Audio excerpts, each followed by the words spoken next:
Il existe une technique pour faire parler quelqu'un appelée torture, et notre personnage principal y est tombé. Il était complètement épuisé après les coups colossaux, et pour l'empêcher de trop crier, ils lui ont attaché la bouche. L'homme qui effectuait cette procédure a décidé de montrer son outil et a dit qu'il reviendrait à l'équerre. Le gars a crié fort de douleur, mais personne ne pouvait l'entendre car il était sous terre. L'ennemi a déclaré que le sujet de ce test s'appelait Kim So-jun, qu'il avait 20 ans et qu'il était originaire d'un pays appelé Corée. Il aime aussi jouer et déteste les desserts au matcha. Avant qu'il puisse dire un mot, l'ennemi lui toucha l'oreille avec sa hache. Et j'ai demandé au gars s'il était sourd, et si oui, il avait besoin d'un appareil auditif. Et il se ferait volontiers élargir les conduits auditifs. Après ces mots, on n'entendait plus que les cris de Seo-jun. L'ennemi lui dit que, maintenant qu'il entendait mieux, il lui poserait à nouveau la question. Et sa réponse devrait être positive. L'ennemi a décidé de s'enquérir de la seconde princesse et de l'homme qui l'a tué. Et c'est le guerrier Sojan qui l'a fait. Seo-jun se demandait alors quand les choses avaient-elles mal tourné pour lui. Et qu'était-il arrivé à sa vie ordinaire? Il s'agit d'un joueur nommé Kim So-jun. Un soir, alors qu'il jouait, il a découvert que le maître de l'équipe adverse avait été attrapé. Et il venait d'entrer à l'université, comme tous les autres étudiants. Le matin, il a fermé la porte et a dit qu'il allait à l'école. Il avait une famille et une vie ordinaire. Mais sa mère lui a dit à la fin qu'il ne devait pas aller au cybercafé aujourd'hui. Mais Seo-jun était tellement accro qu'il était toujours un ennemi de ses parents en ce qui concerne les jeux. Et en ouvrant la porte, il ne s'attendait même pas à cela. Levant la tête, il vit qu'il était dans un autre monde, dont les habitants étaient très différents du sien. Seo-jun se retourna et vit la porte par laquelle il était entré disparaître devant son visage. Et maintenant, il réalisait qu'il était un guerrier de ce monde. Mais pour la première fois, il se demanda « Qu'est-ce que c'est ?» tandis que de nouvelles personnes apparaissaient autour de lui. À ce moment-là, 4 guerriers furent invoqués. Parmi eux, un lycéen, un grand-père et un enfant, et un étudiant, Kim Seo-jun. Mais Seo-jun ne s'est pas découragé et a commencé à crier, demandant s'il était devenu le personnage principal de ce monde, et maintenant il peut apprendre le combat à l'épée, devenir un sage et un nécromancien. Il lui suffit de persévérer et il sera le meilleur. Seo-jun s'est pleinement mis dans le rôle du personnage principal et a décidé d'ouvrir la fenêtre d'état en criant fort. Mais lorsqu'il ouvrit les yeux, il vit que rien n'était apparu devant lui. Seuls les joueurs le regardaient comme s'il était un idiot. Mais soudain, un elfe s'approcha d'eux et leur dit que, malheureusement, il n'y avait pas de fenêtre de statue ici, bien qu'ils aient une compétence. L'elfe s'approcha et se présenta comme la 2e princesse de ce monde et l'appela Netanya. Netanya a souri avant de dire bonjour et a dit qu'elle avait hâte de travailler avec eux, et elle décida de tester leurs compétences en premier. Elle demanda à Seo-jun d'écarter légèrement les bras et de se figer sur place. Netanya a accordé son instrument et a été surprise par ce qu'elle a vu, car ce type a la capacité d'accumuler. Mais à ce moment-là, tout a soudainement changé, ses serviteurs sont morts soudainement à cause du rayon d'attaque. Mais Netanya leur cria d'arrêter les ennemis. Mais il était trop tard, car l'ombre apparut et entoura ses mains jusqu'à sa poitrine. Netanya ne pouvait même pas bouger de sa place et continuait à perdre une énorme quantité de liquide. Seo-jun était choqué et ne comprenait pas comment les choses avaient pu tourner ainsi. Shadow retira simplement sa main de son corps et la laissa mourir. Netanya tenta de se tourner vers le guerrier pour lui demander quelque chose, mais Shadow le vit et lui lança son rayon droit dans la tête, la détruisant. Couvert de sang, Seo-jun eut peur et vit que l'ennemi se dirigeait droit sur lui. Mais il ne pouvait pas bouger de cet endroit et à la fin, il ne vit que la main de Shadow devant ses yeux. Et quand il reprit enfin ses esprits, parmi ceux qui étaient restés en vie, y compris lui et le reste des guerriers, lui seul était couvert de sang. Mais devant lui se tenait un homme chauve qui disait que toutes les capacités magiques étaient liées à ce collier. Il trouvait cet endroit très étrange. Après tout, il ne savait pas qu'il était dans la prison de la GN. L'homme chauve a demandé au type si Seo-jun l'appelait. Il a répondu qu'il n'avait pas de chance, le savait-il. Après tout, il finirait dans une prison construite par les puissants et située à 7000 mètres au-dessus du sol. La GN pour son premier crime. L'homme chauve fit le tour et ordonna au prisonnier suivant de lever la tête. Et puis Seo-jun s'est énervé, car ça n'aurait pas dû se passer comme ça. Les étudiants normaux vivent heureux dans un tel monde, c'est ce qu'il pense. Et cela n'aurait jamais dû arriver dans sa vie. Ce qu'il voulait, c'était être plus brillant et plus facile que ce qu'il vivait maintenant. Mais le plus important qu'il ignorait était de savoir à quoi ressemblerait sa vie désormais. Serait-il vraiment en prison toute sa vie, jusqu'à sa mort ? Mais le matin, quand ils se présentaient devant les caméras, on leur souhaitait bonjour et on les traitait d'idiots. La fille dit qu'elle est la gardienne de la GN, et ils peuvent l'appeler gardienne. Mais soudain, la surveillante dit qu'elle avait envie de vomir en les regardant. Et ils sont vraiment incroyables. Et on voit sur leur visage qu'il n'y a aucun remords, aucun regret pour leurs péchés, rien de tout ça. Mais c'est ce qu'ils sont. Et elle pense qu'ils sont un cancer pour la société. Mais il t'aurait mieux d'ouvrir les yeux et d'affronter la réalité. Le directeur a dit qu'il s'agissait d'un lycéen qui ruinait tout autour de lui avec ses pouvoirs, et même d'un général de l'armée des démons et d'un vampire fou en quête de vengeance. Et aucun de ceux cités ne pouvait s'échapper d'ici. Et parmi eux, particulièrement ce guerrier fou qui l'intéressait. Seo-jun, choqué, se retourna, ne comprenant pas pourquoi il le regardait en tous ainsi. Il se demandait pourquoi elle l'avait choisi. La gardienne se retourna, redevenue une gentille fille, et leur dit de ne pas envisager de croiser son chemin. Sinon, qui sait, elle pourrait peut-être les tuer. Tout le monde se tut aussitôt. Mais le surveillant se retourna et leur ordonna de répondre. Tous lui ont immédiatement répondu qu'ils avaient tout compris. Mais l'un des prisonniers a décidé de se démarquer et de l'insulter. Le gardien, sans réfléchir à deux fois, décida de lui donner une leçon et le détruisit d'un seul pas. Et la surveillante a dit qu'elle avait l'impression d'avoir oublié de dire quelque chose, et la raison pour laquelle elle a été choisie comme surveillante était à cause de son pouvoir. Et donc s'ils vivent tranquillement dans la GN, alors tout ira bien. Et peut-être. Et elle ne pense pas qu'il voudrait mourir aussi facilement. Et ils commenceront par admettre les crimes qu'il a commis. Premier guerrier, Kim Seo-jun. Puis Seo-jun fut emmené au cachot. L'ennemi lui dit que, maintenant qu'il entendait mieux, il lui demanderait à nouveau. Et sa réponse ne peut être que positive. Est-ce lui qui a tué la deuxième princesse ? L'ennemi lui demanda de déclarer son crime. Le gardien qui se trouvait derrière la barrière à ce moment-là déclara que le guerrier refusait d'admettre sa culpabilité. Et elle est sûre que les hallucinations fonctionnent, mais c'est peut-être à cause de sa volonté. Seo-jun criait à l'ennemi son innocence, mais soudain tout changea et il fut libéré. Tout le monde était choqué par ce qui s'était passé et ne comprenait pas comment c'était arrivé. Seo-jun tomba à genoux et demanda « Qu'est-ce que c'est ?» Ses doigts ont repoussé, et ses oreilles aussi, et ça devait être un talent. Le directeur a dit qu'il l'avait un peu torturé en utilisant des hallucinations, mais elle n'arrive pas à croire qu'il se soit libéré tout seul. Et il lui semble qu'il possède un talent inhabituel, la capacité d'accumuler. L'ennemi se tourna vers la surveillante et lui demanda pardon. Il lui demanda si elle pensait que ce n'était pas seulement à cause de lui. Et peut-être était-ce parce qu'il avait lâché la laisse, parce qu'il avait besoin des hallucinations pour agir sur son cerveau. Seo-jun ne comprenait pas et demanda « Torture par hallucination ?» Ils ont tous les deux commencé à le torturer dès le premier jour. Sont-ils fous ? Et dans ce monde, les droits de l'homme n'existent pas ? Le gardien répondit qu'autrefois, il y avait une race à 2 cornes. Ils vivaient tous dans un petit village. C'était un village ordinaire de 300 habitants. Très calme. Mais un jour, un homme venu de la terre est arrivé. C'était un guerrier. Un seul guerrier a traversé ce monde. Ce jour-là, 275 habitants sont morts. La compétence du guerrier s'appelait « Mode Dieu ». Elle lui permettait d'utiliser des commandes comme des triches dans les jeux. Avant qu'elle ne lui arrache les membres et ne laisse que sa tête, il n'a dit qu'une seule chose. « Le guerrier représente-t-il quelqu'un » demanda-t-elle. Et il prononça le mot « sorti ». Ce sont des terriens. Ils traitent à leur monde comme un jouet. Et à cause de cela, leur monde est désormais le chaos. Et tuer des gens, en le traitant si simplement, violer, en le justifiant par une tentative de se rapprocher. Et son cœur n'a-t-il pas été brisé lorsqu'il a tué la deuxième princesse ? Et n'a-t-il pas eu honte ? Seo-jun répondit qu'il ne l'avait pas tuée, que c'était une fausse accusation. Qui gagnerait-il de toute façon ? Pourquoi la tuerait-il ?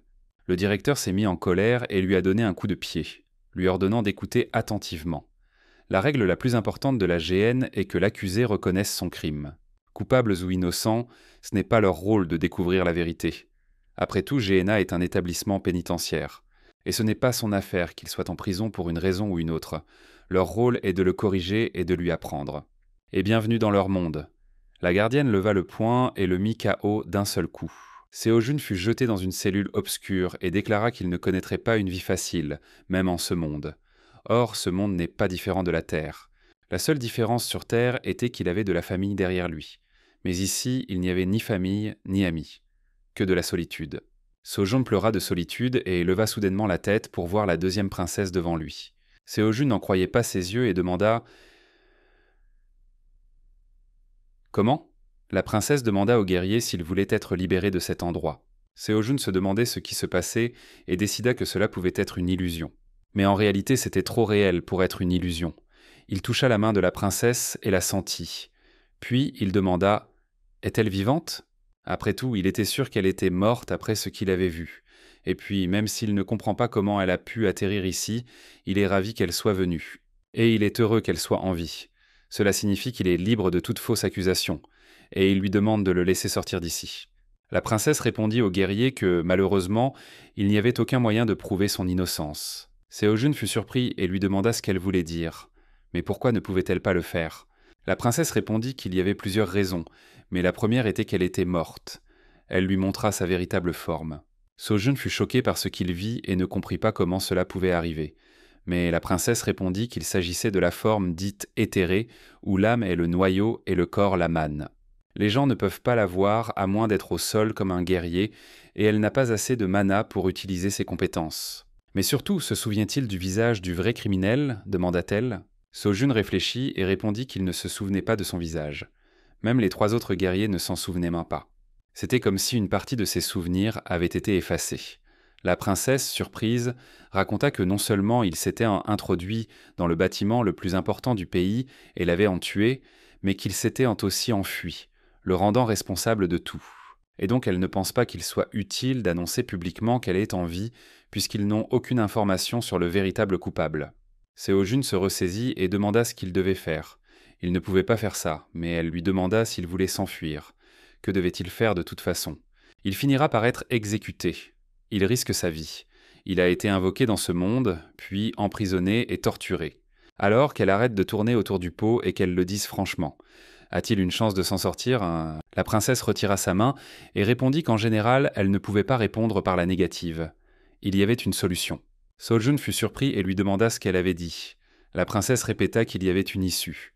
Et c'est la sortie de la prison à 7000 mètres d'altitude, d'où même une personne ayant la capacité de rétrécir n'a jamais pu s'échapper. Le lendemain, l'ennemi le tortura à nouveau et Seo-jun marmonna quelque chose la bouche fermée. L'ennemi retira le bâillon et lui demanda ce qu'il avait dit. Seo-jun répondit que c'était lui qui avait tué la princesse Netanya et ses magiciens de cour. À ce moment-là, l'homme se sentit terriblement mal. Après 2 jours de torture incessante due à des hallucinations, il dut avouer un meurtre qu'il n'avait pas commis. L'ennemi a déclaré qu'il l'avait finalement admis, et ils retourneraient de bientôt à leur travail. L'ennemi a dit à Seo-jun que cette personne lui dirait ce qu'il attendait. Amber, du groupe de patrouille, Seo-jun ne comprenait pas de quel genre de patrouille il s'agissait. Amber s'approcha et lui demanda si c'était lui qui avait dit avoir tué la princesse. Et bien sûr, c'est drôle, mais le type a l'air bien plus bête qu'elle ne l'avait entendu, et elle a décidé de le laisser partir, parce qu'il les a en mal à l'aise. Amber s'est montrée très gentille avec lui et lui a dit qu'elle était ravie de le rencontrer. Et lui aussi sans doute. L'ennemi a dit à Amber d'arrêter de lui parler et de le renvoyer, et de lui montrer ça en chemin. Seo-jun baissa la tête et vit soudain que ses mains étaient déjà menottées. Amber l'attrapa et commença à le traîner. Soudain, Seo-jun demanda ce qui se passait. Amber le lui demanda. Et pourquoi ne lui avait-il rien dit ? Il était fini. Et le plus important dans la GN, c'est la confession du crime commis par le criminel. Et ceux qui sont venus ici sont avant tout des ordures. Il ne comprenait donc pas pourquoi il résistait et se forçait à être torturé. Seo-jun demanda « Et s'il avait dit dès le début qu'il l'avait fait ?» Amber répondit qu'il se serait arrêté là. Tous les autres l'avaient endoffé. Mais bien sûr, à la seconde où il avait avoué, il ne pouvait plus revenir en arrière. Seo-jun était sous le choc et savait qu'il n'y aurait pas de retour en arrière. Mais Amber lui dit qu'ils oublieraient de toute façon. Parce que ce ne serait pas très agréable si les déchets commençaient à tomber de la poubelle. Et assez de ces conversations déprimantes, peut-être qu'ils parleront d'autre chose. Et bien que les anciens l'aient déjà dit, il s'agit d'Amber, membre de la patrouille. En réalité, cette patrouille est composée de gardiens de prison dotés de compétences de combat exceptionnelles, comparables à celles des tricheurs. Elle contrôle la section dans laquelle il se trouvera. Et cela signifie que s'il pique une crise, c'est elle qui le tuera. En arrivant, Amber annonça qu'ils étaient là, et elle voulait lui montrer ça. Soudain, Seo-jun prit peur et regarda cette photo avec surprise. L'endroit était complètement illuminé de couleur jaune et Amber dit « C'est ce que signifie l'exécution dans la GN ». Seo-jun a demandé si ces personnes étaient utilisées comme batterie. Amber a répondu qu'il pouvait parler d'extraction. Sécher leur mana, extraire des compétences des corps, des carapaces, les humains sont la ressource la plus importante ici. Les prisonniers de la GN ont des compétences spéciales. C'est une raison suffisante pour les emprisonner ici. Et j'ai entendu dire par le capitaine qu'il avait aussi une compétence particulière, donc on pourrait dire qu'elle lui dit tout cela par bonté de cœur. Et puis il se souvint de la princesse qui lui demanda ce qu'il comptait faire maintenant. Séojun demanda s'il y avait une autre solution. La princesse répondit que la peine de mort était inévitable. De plus, étant de la terre, il ne pouvait pas non plus engager d'avocat. Séojun poursuivit en disant qu'il était tout simplement impossible de s'échapper. Et comment lui, une personne ordinaire, pourrait-il s'évader d'une telle prison ? La princesse réfléchit et dit qu'elle lui raconterait alors une histoire pour le motiver. Dès l'instant où il posa le pied sur cette terre, le temps s'arrêta dans son monde. Séojun fut choqué par ce qu'il entendit et n'en crut pas ses oreilles. La princesse répondit que cela faisait 1 mois qu'il était arrivé ici. Et ainsi, dans le temps terrestre, 1 mois s'est écoulé aussi. Puisqu'un mois s'est écoulé aussi dans le temps terrestre, ses proches ne se mettront-ils pas à sa recherche ? Sojun s'est mis en colère, l'a attrapée et a commencé à crier que c'était elle qui l'avait appelé ici. La princesse lui demanda « Que va-t-il faire maintenant ? Rester assis là sans rien faire ?» Et le guerrier connaît déjà la réponse. Qu'il abandonne et pourrisse en prison. Ou peut-être qu'il s'échappe et retourne sur terre. Et s'il décide de s'enfuir, elle le comprendra. Séojun se calma et dit qu'il la comprenait. Et il ne lui fait absolument pas confiance. Mais il peut s'échapper de ce monde. La princesse lui a dit que c'était une sage décision. Le lendemain, le professeur a dit à Amber que c'était tout pour aujourd'hui. Et pour aujourd'hui, il pouvait lui donner 75 points. Amber a demandé au professeur s'il avait vraiment pensé à la tuer. Le professeur a répondu que oui. Et donc je n'accorderai que 75 points. Amber acquiesça et remercia pour les instructions. Mais le professeur dit que même s'il l'avait déjà dit plusieurs fois, il appréciait vraiment sa capacité de prévoyance. Et même si son corps ne peut pas encore suivre ses yeux, sa seule faiblesse est sa capacité à se concentrer sur une seule cible pendant la bataille. Amber répondit que c'était vrai, qu'elle venait de s'en rendre compte. Le professeur lui dit qu'elle devait donc connaître ses forces et ses faiblesses. Sinon, qui sait, même cet ours pourrait se transformer en épée dans une vraie bataille. Amber se leva et demanda au capitaine s'il aimait les ours en peluche. Peut-être devrait-elle en acheter d'autres pour ses vacances ? Le capitaine répondit qu'il ne les aimait pas. Mais Amber demanda « Pourquoi le surveillant n'est-il pas là ?» Le capitaine répondit qu'il n'en avait aucune idée et qu'il avait entendu ses supérieurs l'appeler. Lui aussi devait les rejoindre aujourd'hui. La princesse trouva son homme et lui demanda « Est-ce que cela signifie que ni le capitaine ni le surveillant ne seront là ?» Le type lui a demandé si elle trouvait cela suspect. Ils ont été appelés dès que le guerrier Sojun s'est rendu. Et comment les affaires intérieures de la GN deviennent propriété publique. Et il lui semble qu'un rat a pénétré dans la GN. Ayant fait la queue, Séojun comprit qu'aujourd'hui était le jour où il mettrait son plan d'évasion à exécution. Et c'est ce qui se produisit. Il y a 6 gardes rien qu'à l'entrée arrière, et peut-être une vingtaine de personnes, et toutes armées. Et les armes à feu existent dans ce monde, s'étonna Sojun. La princesse apparut derrière lui et répondit que c'était un fusil standard doté d'un petit moteur magique. Il tirait 50 fois par minute, et ainsi de suite, 19 fois. Sojun se tourna vers Netanya et décida de lui demander quelque chose. Mais la princesse le fit taire aussitôt. La princesse lui dit que personne d'autre que lui ne peut la voir, mais il doit rester prudent et n'écouter que sa voix. Et dans environ une demi-heure, lorsque le contrôle sera terminé, il y aura une embuscade lorsqu'ils l'emmèneront en cellule. Et un guerrier doit être préparé à ce moment. Sojun comprit que s'évader de prison n'était pas une garantie, que c'était la seule issue. Il estime cependant que c'est le seul moyen d'éviter la peine de mort. C'est donc son choix. Alors qu'il entrait dans la cellule, un employé l'arrêta et lui dit qu'il allait regarder la taille de Sojun. Il lui ordonna de se baisser. Et après avoir coincé l'instrument entre sa gorge, il a dit qu'il retirerait l'appareil dans 3 minutes, il fallait mesurer la force de son habileté et son but. Et s'il s'approche davantage des gardes, qu'il le tue immédiatement. Ils le firent aussitôt avancer et invitèrent le prisonnier suivant. Alors qu'on le conduisait à sa cellule, Séojun commença à s'inquiéter. Mais soudain une lumière vive l'aveugla. Un ouvrier se tenait devant lui et lui dit de se rendre au centre. La princesse décida de l'aider, lui disant qu'ils testeront ses compétences pour le faire travailler sur quelque chose. Elle demanda au guerrier « Il n'a jamais utilisé sa compétence, n'est-ce pas ?» Il doit crier le nom de sa compétence pour l'activer. Et puis imagine qu'il a un autre doigt et claque-le. Il est temps pour lui de partir et elle l'attendra ici, car il y a des capteurs. Mais Séojun se souvint qu'il possédait une compétence d'empilement. Et en y réfléchissant, il ne savait même pas comment l'utiliser. La voix lui annonça qu'il était là et s'arrêta pile au milieu. Il possédait la compétence d'accumulation. Il essaya donc de l'utiliser sur le mannequin devant lui. Séojun était surpris et ne savait pas d'où venait le mannequin. Il ignorait même la puissance de son talent. Séojun tendit la main vers l'avant et décida d'essayer à cette distance. Il ne comprenait même pas comment réagir et hurlait à plein poumon. Mais rien ne se passa et tout était silencieux. La voix lui demanda pourquoi il se tenait là, telle une statue, qu'il agisse vite. Seo-jun a essayé de leur montrer avec son visage que c'était sa première fois. Et il sait que sa compétence n'est pas destinée aux longues distances et crier ne l'aidera pas à l'activer. Seo-jun s'approcha du mannequin et tendit la main, imaginant qu'il avait un autre doigt. Il cliqua dessus, l'activant. Il fut surpris de voir sa main se mettre soudain à briller. Et il eut l'impression de voir du coin de l'œil comment la liste des choses changeait. Et cela semble sans fin. Cela signifie-t-il que le stockage est infini ? La voix a commencé à rire et a dit qu'il s'attendait à quelque chose de grandiose, il n'avait jamais entendu parler d'une telle compétence.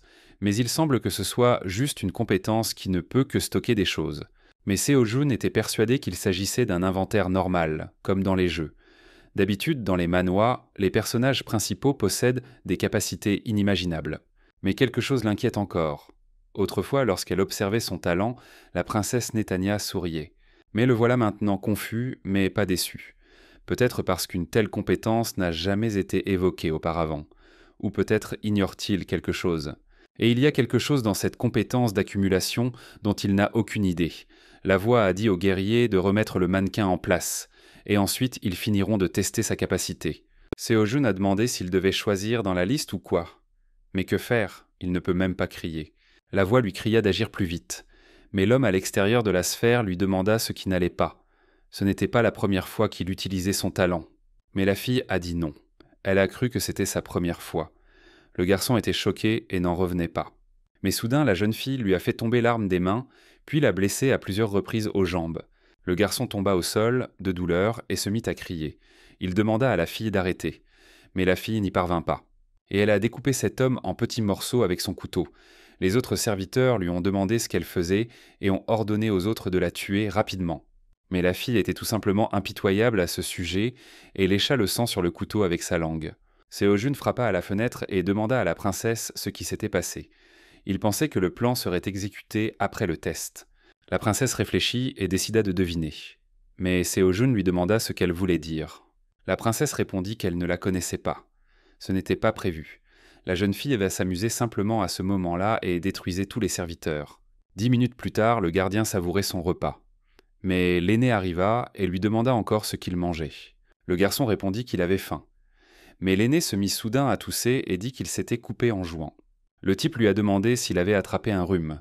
Et on dirait qu'il y a une sorte d'épidémie en ce moment. Mais l'ancien tomba soudain à genoux devant lui et commença à cracher un liquide étrange. L'homme a pris peur et a commencé à appeler à l'aide. Mais il n'a pas remarqué qu'il était lui aussi couvert et que ses yeux étaient redevenus beaucoup plus petits. Ils n'ont pas pu faire face à une maladie aussi puissante et tous deux se sont effondrés au sol comme des sacs. Mais l'ancien était toujours conscient et ordonna à la créature de sortir. À ce moment-là, une étrange créature est sortie de son corps et s'est transformée en une forme humaine.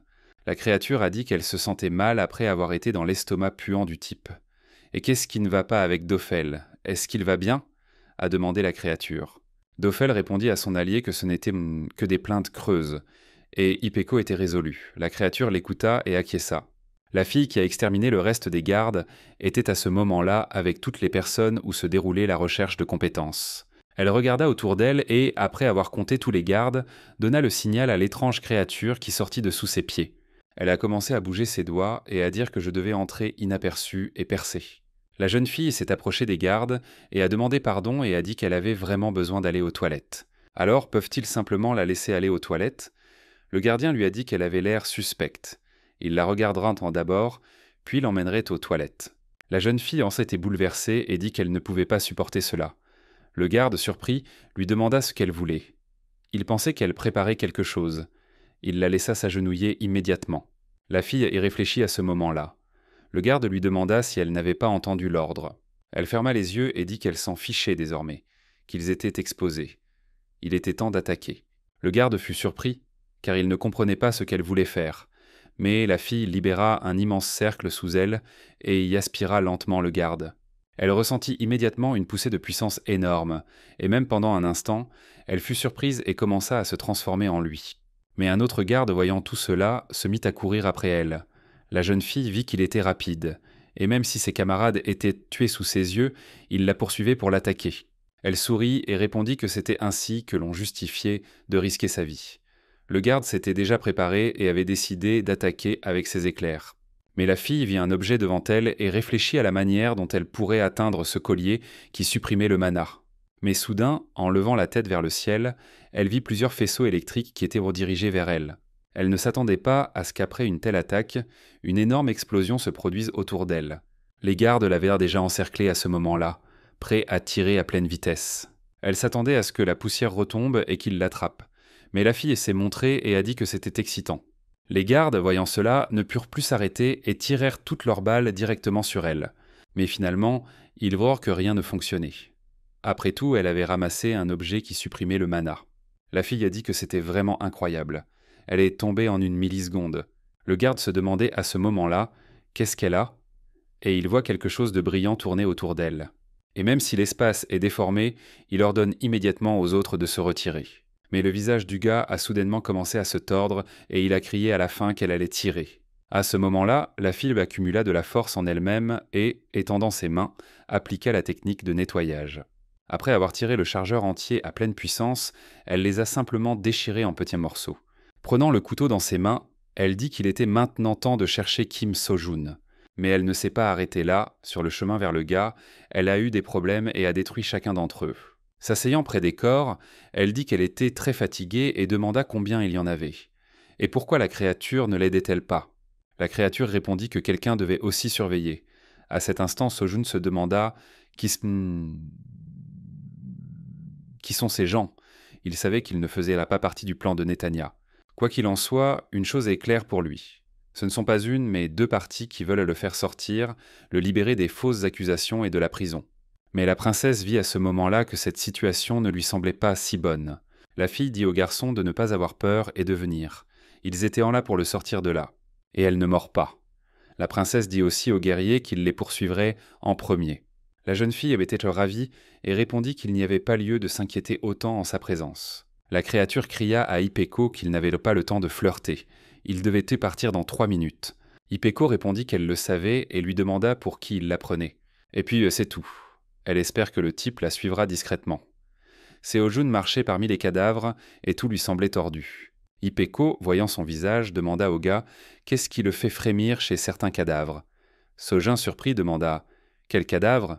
À ce moment-là, il a supposé que c'était une page du site de Guro, qu'elle ne comprenait pas, et peut-être qu'il devrait y retourner. Ipeko tendit la main et dit que sa mère faisait ça quand elle était petite.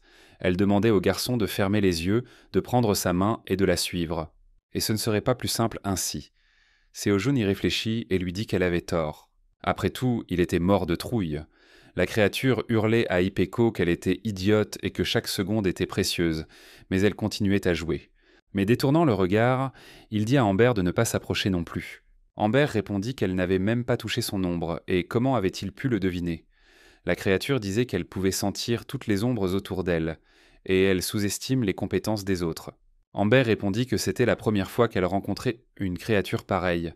Soudain, la créature se retourna et décida de l'attaquer. Mais Amber avait déjà compris que le mouvement de sa magie était clair, et ce coup n'était pas réel. Et l'ombre derrière son dos, c'est là que réside la vérité. Et le corps n'est qu'un réceptacle. Et il n'est pas réel non plus. Amber a sorti son couteau et a dit que son vrai corps était les ombres sur le sol.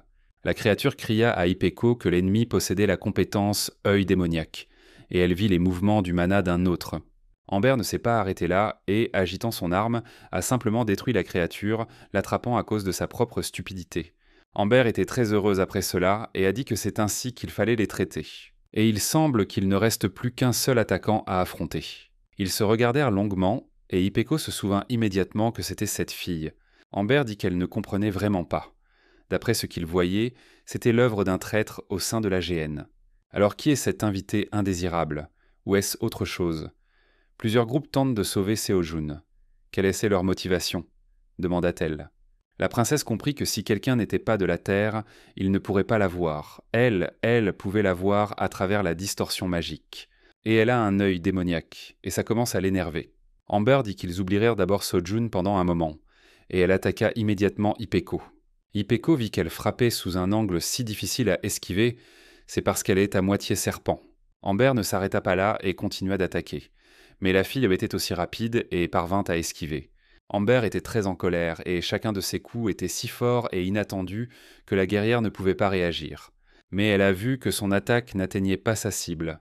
C'est une compétence défensive, mais même si c'en est une, elle est liée à la manipulation spatiale. Et Ipeco remarqua que le rythme du serpent s'accélérait. Elle pouvait prévoir ses pas avec son œil démoniaque. Mais Sojun a décidé de s'amuser aussi, et en utilisant son habileté, il a vu que tous ces fragments ont été jetés. Et c'était si rapide qu'il n'était là pas humain. La princesse dit au guerrier que la force contre la technologie était incroyable. C'est comme un ouvrage de référence pour un guerrier, où il peut se familiariser avec les compétences et la magie. Un guerrier devrait faire de même. Et elle pense qu'on peut appeler ça un pré-entraînement. Et il faut le terminer en 2 minutes avant l'arrivée des renforts de Gehenna. Ipeco demanda à la fille si elle n'avait plus de mana. Mais Amber était si forte qu'elle avait un plan en réserve. Après avoir sauté pour attaquer l'ennemi, elle sourit au dernier moment et commença à renvoyer tous les coups. Ipeco a réalisé qu'elle voyait tout, et la distorsion de l'espace est en réalité une compétence de distorsion de l'espace. Ipeco a commencé à s'enfuir et a dit qu'elle utilisait du mana à une vitesse folle. Elle ne tardera pas à mourir. Elle utilise le mana très efficacement et possède une grande puissance. À ce moment-là, Amber leva son énorme épée d'énergie sanglante et l'abattit directement sur Ipeco. Seojun était tellement surpris que c'était comme si la force avait coupé la pièce en 2 parties. Il demanda ce que signifiaient ces frappes anormales. Et tout d'abord, il se souvint des paroles de Netanya. Pendant qu'Amber, de l'équipe mobile, effectuerait une série, Ipeco utiliserait au minimum magie et compétences. Seojun demanda s'il s'agissait d'une différence de force innée. La princesse répondit qu'ils avaient également des compétences différentes. Habituellement, les compétences clospatiales consomment beaucoup de mana. Mais la compétence œil démoniaque de la fille serpent n'en consomme quasiment pas. Et puis, Sojun réalisa que, contrairement à Amber, qui avait dû tenir un combat, lui et Ipeco devaient encore sortir de Gehenna. Et ils sont très désavantagés. Sojun a dit qu'il se joindrait à eux aussi, et laisse-la t'apprendre à maîtriser cette compétence. La princesse demanda au guerrier s'il avait des problèmes de logique. Il n'avait même pas encore appris à libérer du mana. Seojun a répondu qu'il avait des compétences en matière de stockage. Il savait que ce n'était pas seulement un inventaire. Mais la princesse a dit qu'à la suite de cette bataille, il s'enfuirait ou s'enterrerait. Voulait-il vraiment se salir les mains ? Seojun répondit que, qu'il le veuille ou non, il était déjà en plein dedans. Et maintenant, il n'y a plus rien à faire. Il n'a d'autre choix que de décider. La princesse a dit que les compétences de détection, en particulier l'œil démoniaque, permettent de ne voir que du mana pour le reste de sa vie. Et tout dans ce monde, même les objets, contient un peu de mana. Et ceux qui possèdent l'œil démoniaque peuvent le voir. Et soudain, Amber comprit que les gars voulaient trop l'épuiser. Elle couvrait ses attaques avec une faible puissance de feu, et cette compétence ne lui permettait pas de déformer les objets. Amber devint très en colère, et, ayant réduit la distance, elle commença à balancer son épée avec une grande force. Ipeco ne s'attendait pas à une telle pression de sa part, et, au dernier moment, a arrêté son attaque. Mais elle a reçu une blessure par ricochet à l'épaule, sans même s'y attendre. Amber recula et demanda à l'ennemi si c'était sa limite et si oui, elle utilisa son énergie et dit à l'ennemi qu'il était temps pour elle de mourir. Mais Ipeco sourit et comprit que le plus grand avantage et inconvénient de l'œil démoniaque était qu'il voit tout à la fois. Et le cerveau doit absorber une énorme quantité d'informations, ce qui peut interférer dans le combat et la vie quotidienne. Et par conséquent, les propriétaires de l'œil démoniaque lui imposent personnellement des restrictions. Ipeco a utilisé ses capacités et a dirigé un énorme cercle d'attaque rocheuse sur elle. Amber fut surprise et demanda ce qu'elle allait faire. Ne savait-elle pas que de tels projectiles étaient inutiles ? Et son œil démoniaque lui permet de lire les orbites. Et, levant son épée, elle menaçait d'être anéantie.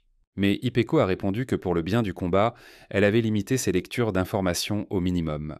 Et en fait, elle ne voit pas le mana des objets ordinaires. Et à ce moment-là, les pierres tombèrent sur le dos d'Amber. Ipeco a dit qu'elle n'avait pas jeté de pierre sur elle, mais sur la partie fragile du plafond, et la partie sous laquelle il se battait. Ambre était sous un déluge de pierres et tentait de s'en sortir, mais la princesse demanda au guerrier s'il pensait encore pouvoir l'aider. Seojun répondit que non, mais il essaierait. Après tout, une fois Amber tombée, les restrictions sur son œil démoniaque seraient enlevées, et il ne sera plus possible de l'attaquer. Une grande quantité d'informations la distraira au combat. Mais des restrictions minimales resteront en place, un moyen de traiter avec quelqu'un hors de vue. Mais y a-t-il un maillon faible dans l'œil démoniaque qui lit tout ? Amber se mit soudain à murmurer qu'elle admettait avoir plus d'expérience et d'instinct au combat qu'elle. Elle a perdu. Elle a des os cassés et un trou dans l'estomac. Mais il lui reste encore quelques tours à faire. Ipeco fut choqué en voyant son visage. Amber releva simplement la tête et utilisa sa compétence « surcharge ». L'énergie était si forte et rapide qu'Amber s'est simplement envolée de sous les rochers et a attaqué l'ennemi. Elle savait que surcharger une compétence signifiait littéralement assumer une charge énorme et accroître son efficacité. Surcharger l'œil démoniaque signifie que le cerveau fonctionnera à sa puissance la plus faible, mais ensuite la vision sera considérablement élargie. Ipeco savait dans sa tête qu'il restait environ 15 secondes. Avec son champ de vision actuel, elle pouvait voir un peu dans le futur. Amber a commencé à frapper avec ses poings et à battre son ennemi jusqu'à son dernier souffle. Mais Ipeco parvint à réagir et à se défendre contre elle. Mais Amber ne s'arrêta pas là et tenta de la frapper avec ses jambes. Mais Ipeco n'eut pas le temps de réagir et reçut un coup violent. Le serpent surgit alors par derrière et continua de la frapper. Amber comprit également qu'il lui restait encore 10 secondes. Et une fois la surcharge passée, elle perdrait la vue pendant un certain temps. Ipeco savait qu'elle devait aussi faire la surcharge. Mais alors, il ne pourrait non pas faire face à la suite. Elle décida de se remonter un peu le moral et attaqua l'ennemi. Mais Amber parvint à réagir et à réfléchir. Mais un événement inattendu se produisit qui les projeta dans des directions opposées. Ipeco fut heureuse d'avoir, par réflexe, élargi la distorsion de l'espace. Mais les dégâts étaient encore très importants. Elle s'écarta et décida qu'elle avait besoin de reprendre son souffle. Mais Amber ne s'est pas arrêtée là et a commencé à la poursuivre pour finalement l'achever. Amber a dit qu'elle avait vu la forme et la direction de la distorsion spatiale. Même l'angle de vol était facile à déterminer. Et soudain, elle vit qu'elle avait déjà gagné. Mais Sojun arriva et utilisa son talent. Amber s'est immédiatement arrêtée dans son élan et un étrange robot en fer est sorti de son corps. Sojun a déclaré que lorsque vous récupérez un objet sauvegardé par une compétence, l'objet au même endroit disparaît. Et il réalisa quelque chose. La princesse était également curieuse de savoir ce qu'il pensait. C'est pourquoi il était resté si silencieux tout ce temps. Elle connaissait le point faible de l'œil démoniaque et de cette fixation d'objectif. La fille serpent préféra la fille chat et l'exclut de son champ de vision. Et il n'a pas attiré son attention. La princesse a dit que le guerrier s'était adapté plus vite que prévu. Amber a finalement dit qu'elle comprenait.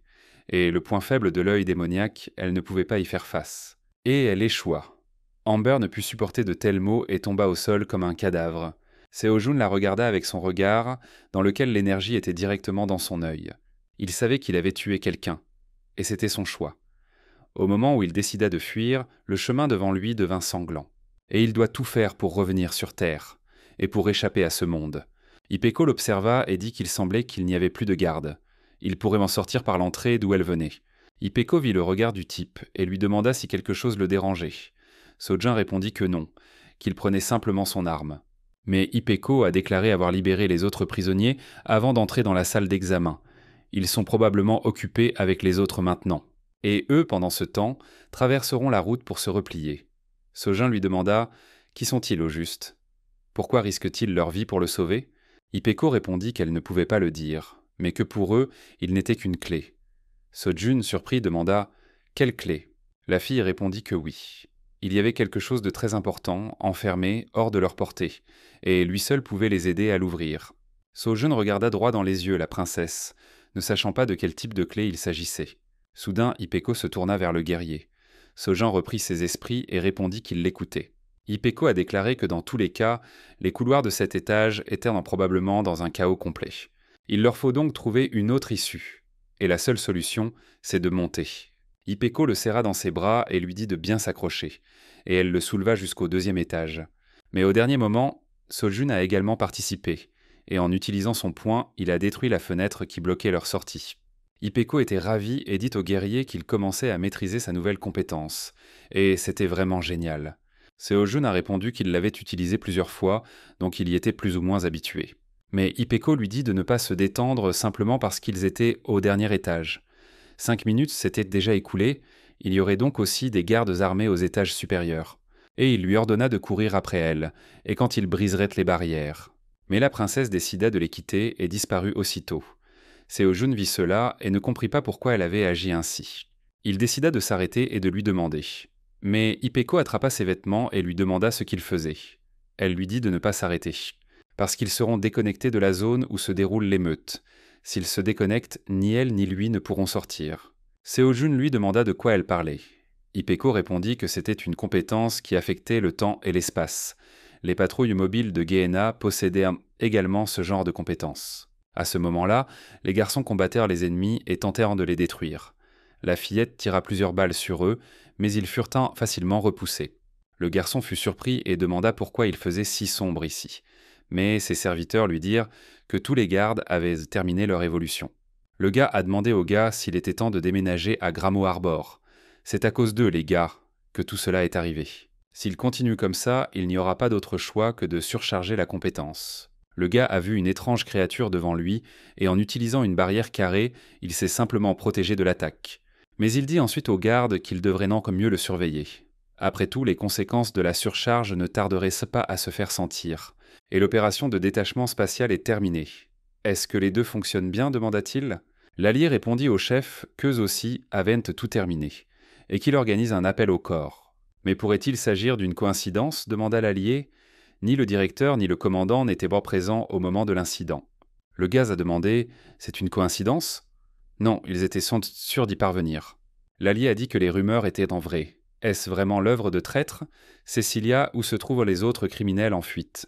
Cecilia répondit. Il indiqua immédiatement où se trouvaient les criminels. Et une zone de loisirs publics. Mais bien sûr, c'est étrange. Un tas d'endroits différents, cela pourrait être une compétence, quelqu'un confond les informations. Mais les garçons tombèrent dans un piège où les gardes se tenaient devant eux. Seo-jun leur dit qu'il fallait éviter le combat. Ipeko répondit qu'elle avait utilisé trop de mana plus tôt. Seo-jun demanda ce qu'il devait en faire maintenant. Ipeko a répondu que d'abord, s'il faisait un trou dans le mur, il pourrait alors utiliser la compétence pour s'échapper. L'un des gardes a dit que c'était Ipeko, et Dofel a fait évacuer tous les couloirs. Tout le monde fut surpris et Ipeko demanda « Était-ce Dofel ?» Seo-jun demanda la même chose. Que s'est-il passé ?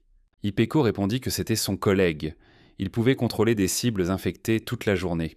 Les gardes ont commencé à dire que tous les couloirs menant à la sortie avaient été dégagés. Et ils confondent aussi les informations sur la localisation de Kim Seo-jun. Qu'ils se dépêchent, ils doivent être là dans 2 minutes. Mais soudain, en partant, le garde dit à Ipeko que c'était ce qu'elle lui avait demandé. Seo-jun demanda ce que c'était. Ipeko répondit que c'était un dispositif magique, pour échapper au tir automatique de la GN. Seo-jun lui a dit de cacher cet objet pour l'instant. L'homme a immédiatement utilisé son œil pour le cacher. Et soudain, Ipeko entra dans la pièce et dit cela juste au-dessus. Ils ouvrirent une sortie secrète et montèrent au dernier étage. Ipeko a déclaré qu'il s'agissait d'un aéroglisseur en raison de la taille énorme de Gehenna et de son emplacement dans les airs. Et pour le soutenir, chaque bâtiment possède un tel vaisseau au dernier étage. C'est la seule issue possible à la GN. Et bien sûr, les autres prisonniers ne peuvent pas entrer ici. Seo-jun pensait déjà qu'il finirait par sortir d'ici. Sortez de cette foutue prison. Mais il se demandait alors ce qui allait arriver à Netanya. Pourquoi était-elle partie si soudainement ? Mais soudain, un homme s'approcha d'eux et leur annonça que tout était clair. Ils contrôlèrent alors l'esprit des gardes. Comme un virus, il se propage et devient actif après un certain temps. C'est pourquoi il est si difficile d'obtenir des informations fiables. Et maintenant, il va les détruire et il faudra proposer aux gardiens d'installer un dispositif magique de barrière mentale. Ipeko prit immédiatement peur et cria aux guerriers. Mais l'étranger utilisa sa technique et frappa l'homme en pleine tête. Mais Ipeko voyait les choses différemment, et le temps jouait en sa faveur. Seo-jun activa son œil et bloqua l'attaque. L'étranger fut choqué, car il ne s'attendait pas non plus à une telle tournure des événements. Il lui expliqua que c'était lui qui possédait la compétence de stockage. Et bien sûr, c'est incroyable, car il a réussi à sauver même le projectile qui volait vers lui. Soudain, Seo-jun sentit la sueur perler sur son visage, et soudain, à mi-chemin, elle se figea. Mais l'étranger regarda et dit que tout était en ordre. Il pouvait geler et tuer quiconque se trouvait sur son passage. Plus tôt, l'étranger s'est approché de Keilup et a dit qu'il était Isaac du 2e étage. Keilup lui a demandé s'il était responsable des étages inférieurs. Laisse-le continuer à parler. Isaac a dit avoir entendu Keilup torturer le guerrier. L'homme lui a raconté ce qui s'était passé. Et un jour, il a lu le rapport sur Kim Soo-jan. Il y a quelque chose d'étrange là-dedans. Il a tué la princesse Netanya et les techniciens du palais en un clin d'œil. Mais n'est-il pas étrange que personne ne se souvienne de ce moment ? De plus, selon les dires de Soo-jun, quelqu'un d'autre était présent. Keilup a répondu qu'il existe des preuves solides que Kim Soo-jun est un criminel. Et voici les traces de mana. La mana est comme une empreinte digitale infalsifiable. Chacun a une couleur et une longueur d'onde différentes. Les traces de manne dans le sablier de la déesse correspondaient à celles de Kim Seo-jun. Il s'agit donc simplement d'un tueur fou qui raconte des bêtises. Et si ce n'était pas le cas, l'aurait-il assigné ici? Isaac répondit qu'il comprenait, et que ce type n'était qu'un tueur ordinaire. Et Isaac le rencontra face à face et décida immédiatement de le tester avec ses attaques. Mais Seo-jun n'eut pas peur cette fois-ci et repoussa facilement l'attaque. Il vit cependant qu'une autre attaque se cachait derrière celle-ci. Et avant qu'il puisse y réfléchir, il pensait que cela ne lui ferait pas de mal, mais il s'est avéré que c'était une explosion. Hipeko s'approcha immédiatement de lui et lui demanda s'il allait bien. Elle le sentit froid comme la glace. À ce moment-là, une partie du visage de Seo-jun s'est simplement figée et même son œil, incapable de supporter une telle charge, a explosé. Isaac a dit qu'il pouvait le tuer sans même le toucher, puis il les a attaqués ensemble. Mais Hipeko, pour sauver le gars, a utilisé sa défense en réponse et l'attaque a été simplement reflétée. Mais elle ne l'a pas combattu davantage et a utilisé le portail pour disparaître. Isaac demanda « S'agit-il d'une sorte de conspiration de l'Empire ou du Royaume ?» Absurde, bien sûr. L'AGN est censé être un territoire neutre. Et soudain, il décida d'agir différemment. Il dégaina des flèches explosives autour de lui et en pointa une directement sur le navire. Ils disent qu'ils ne peuvent pas partir de toute façon. Mais Seo-jun a compris que le royaume de l'Empire, ils veulent le libérer. Bien sûr, c'est ridicule et drôle. Hipeko se tourna vers lui et lui dit qu'elle devait économiser du mana, au cas où. Elle ne pouvait donc pas utiliser sa compétence plus que nécessaire. Et à partir de ce moment, ils doivent voyager sans utiliser de mana pour arriver à un certain endroit. Elle a besoin de bien se reposer. Et combattre seul le groupe mobile 2 fois, ça ne faisait pas partie du plan. Seo-jun ignorait si Netanya l'avait abandonné ou s'était enfui, mais il devait désormais se battre à la place d'Hipeko. Mais la question qui se pose à lui est différente. Parviendra-t-il à gagner? À ce moment-là, les gardes attaquèrent Isaac de manière inattendue et l'empoignèrent. Et Isaac fut un peu choqué et leur demanda s'ils pensaient en vraiment pouvoir gagner uniquement avec des chiffres. Les gardes ont déjà annoncé que le transport non magique commencerait. Il est déjà facturé. Isaac a chargé une autre flèche et a demandé à l'ennemi s'il pensait qu'il raterait quelque chose comme ça. À ce moment-là, Hipeko et le guerrier montèrent à bord du navire. Mais les gardes l'empêchèrent de tirer et tout le monde l'encercla. Malheureusement, l'attaque fut interrompue. La flèche était dirigée droit vers la tête d'Hipeko. Seo-jun réagit rapidement et la protégea de sa main, renvoyant la flèche. Isaac était très en colère après cela, car tous les gardes l'ont bloqué. Et finalement, il demanda au guerrier « Croit-il qu'il peut simplement s'enfuir ?» Croit-il que tout cela est c'est pour son bien? Parce qu'en réalité, qui que ce soit, un royaume ou un empire, ils veulent juste l'utiliser. Peu importe de quel côté il choisit, son avenir sera toujours un enfer. Seo-jun s'est mis en colère et a crié qu'il s'en fichait. Il voulait juste partir d'ici. Et il torture tous les gens ici. Soudain, Hipeko se tourna vers lui. Mais voyant son regard, elle se tut. Et Seo-jun a dit que ce monde serait un meilleur endroit si ce n'était pas pour ça. Isaac a appelé le gars un terrien et lui a demandé si c'était ce qu'il disait, étant donné qu'il avait tué la princesse Netanya. Seo-jun répondit qu'il ne l'avait pas tuée. Pourquoi ne l'écoutait-il pas? Hipeko, fatigué, lui dit que l'ennemi ne cherchait qu'à gagner du temps. Il devrait se calmer, il est temps de partir. Dès son embarquement, Seo-jun se sentit apaisé. Mais Hipeko a déclaré qu'elle pensait que le garçon avait le sentiment d'avoir été traité injustement. Et elle est ici en mission, elle ne peut pas dire grand-chose. Mais elle voulait lui dire que là où ils allaient, ils ne pouvaient pas compter sur ce genre de choses. Et elle ne sait pas à quel point la terre restait confortable, mais qu'il garde l'esprit clair. Restez toujours calme et serein. Mieux vaut tuer qu'être tué. Utiliser ses compétences et sa magie au combat est essentielle. Toute cette course, tous ces efforts, pour finalement le voir tuer comme une clé. Ça lui fait mal de le voir. Le garde cria à Hipeko de s'envoler, car l'opération avait réussi. Mais Isaac utilisa la seconde technique et, après les avoir tous détruits, demanda pardon. Isaac ne voulait pas les laisser partir comme ça, car il avait sa propre mission. Il se dirigea donc immédiatement vers le navire. Hipeko était contrariée et a dit qu'elle n'avait pas l'intention d'utiliser la surcharge ici. Mais Isaac était sur le point de toucher le navire. Mais Hipeko utilisa la technique de surcharge de compétences.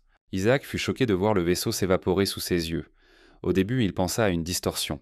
Mais il réalisa alors que c'était autre chose. Elle avait surchargé sa compétence. Et c'est son dernier coup. Isaac sortit immédiatement sa gargouille et tira directement sur le navire. Mais Hipeko était déjà blessée et s'effondra. Elle expliqua au garçon qu'elle avait installé un pilote automatique. Il les guiderait hors de l'AGN. Et qu'ils sortent l'objet magique qui l'a sauvé, et ils n'ont pas le temps. Hippéco s'évanouit aussitôt et tomba au sol. Séojun leva les yeux et vit Isaac debout sur le bateau. Il annonça au garçon que les effets secondaires avaient enfin fonctionné. Séojun était tellement en colère que même sur son visage, il était clair qu'il était prêt à tout faire exploser sur son passage. Isaac a expliqué que la surcharge de compétences ne se limite pas à la surcharge de la compétence elle-même. Plus la puissance est élevée, plus le mana utilisé est important. Selon la compétence, d'autres coûts peuvent survenir en plus du mana. Être obligé de les utiliser alors que le mana est insuffisant peut mettre sa vie en danger. Et ceux qui utilisent cette méthode doivent être préparés à un risque accru. Et si vous ne l'utilisez pas correctement, il peut y avoir un retour de bâton. Comme maintenant. Isaac ne s'est pas arrêté et a commencé à détruire les vitres du navire. Séojun fut un peu choqué par cela, et quand il vit que le verre était brisé, il devint encore plus effrayé et commença à s'enfuir. Mais Sojun a décidé de ne pas quitter sa partenaire et a décidé d'utiliser sa technique sur elle. Mais il fut surpris de constater que la technique d'accumulation ne fonctionnait pas. Il comprit alors qu'il ne pouvait sauver les êtres vivants. Et il a immédiatement réalisé que c'était aussi une limite de compétence. Et maintenant, il n'a plus le choix. Séojun prit Hippéco dans ses bras et commença à la traîner. Il vit alors une salle remplie de parachutes devant lui. Et il décida de le faire coûte que coûte. Mais Isaac obtint gain de cause et brisa la vitre du navire. En entrant, il se demanda s'il devait retourner à l'AGN. Mais il constata que l'automate de l'AGN ne fonctionnait pas, même avec des dispositifs magiques aussi sophistiqués. Et puis, ce n'est qu'un héros sans valeur, et il pense pouvoir s'en sortir seul. Isaac descendit à l'étage inférieur et regarda autour de lui, et vit quelque chose d'étrange dans le coin. Sans réfléchir à deux fois, il décida d'attaquer l'endroit immédiatement. Mais en réalité, des armes gisaient là. Mais soudain, en un instant, tout changea et quelqu'un l'attaqua d'en bas. Isaac sentit qu'il se cachait sous l'escalier. Il recula sur une distance considérable et attaqua. Mais Sojun apparut de l'autre côté, prêt à tirer. Il n'a même pas bronché après son premier tir, il a touché Isaac en pleine tête. Mais Isaac s'est immédiatement relevé après cela, et il savait que même lorsque le gaz avait tiré si près, il n'avait touché que 2 fois. Et le type n'était pas aussi bon qu'il le pensait. Isaac était blessé et lui a dit qu'il le sous-estimait. Il pensait qu'il pouvait juste se cacher et prendre des choses. Et il se bat mieux qu'il ne l'espérait. Et on l'a ridiculisé. Sojun ne s'est pas arrêté là et s'est immédiatement préparé à tirer. Mais Isaac était déjà prêt. Grâce à ses pouvoirs, il tendit plusieurs boîtes devant lui pour se protéger. Rien ne pouvait les arrêter. Après tout, ils étaient prêts à se battre jusqu'à leur dernier souffle. Séojun était déjà fatigué et sentait que le tournage était toujours très difficile.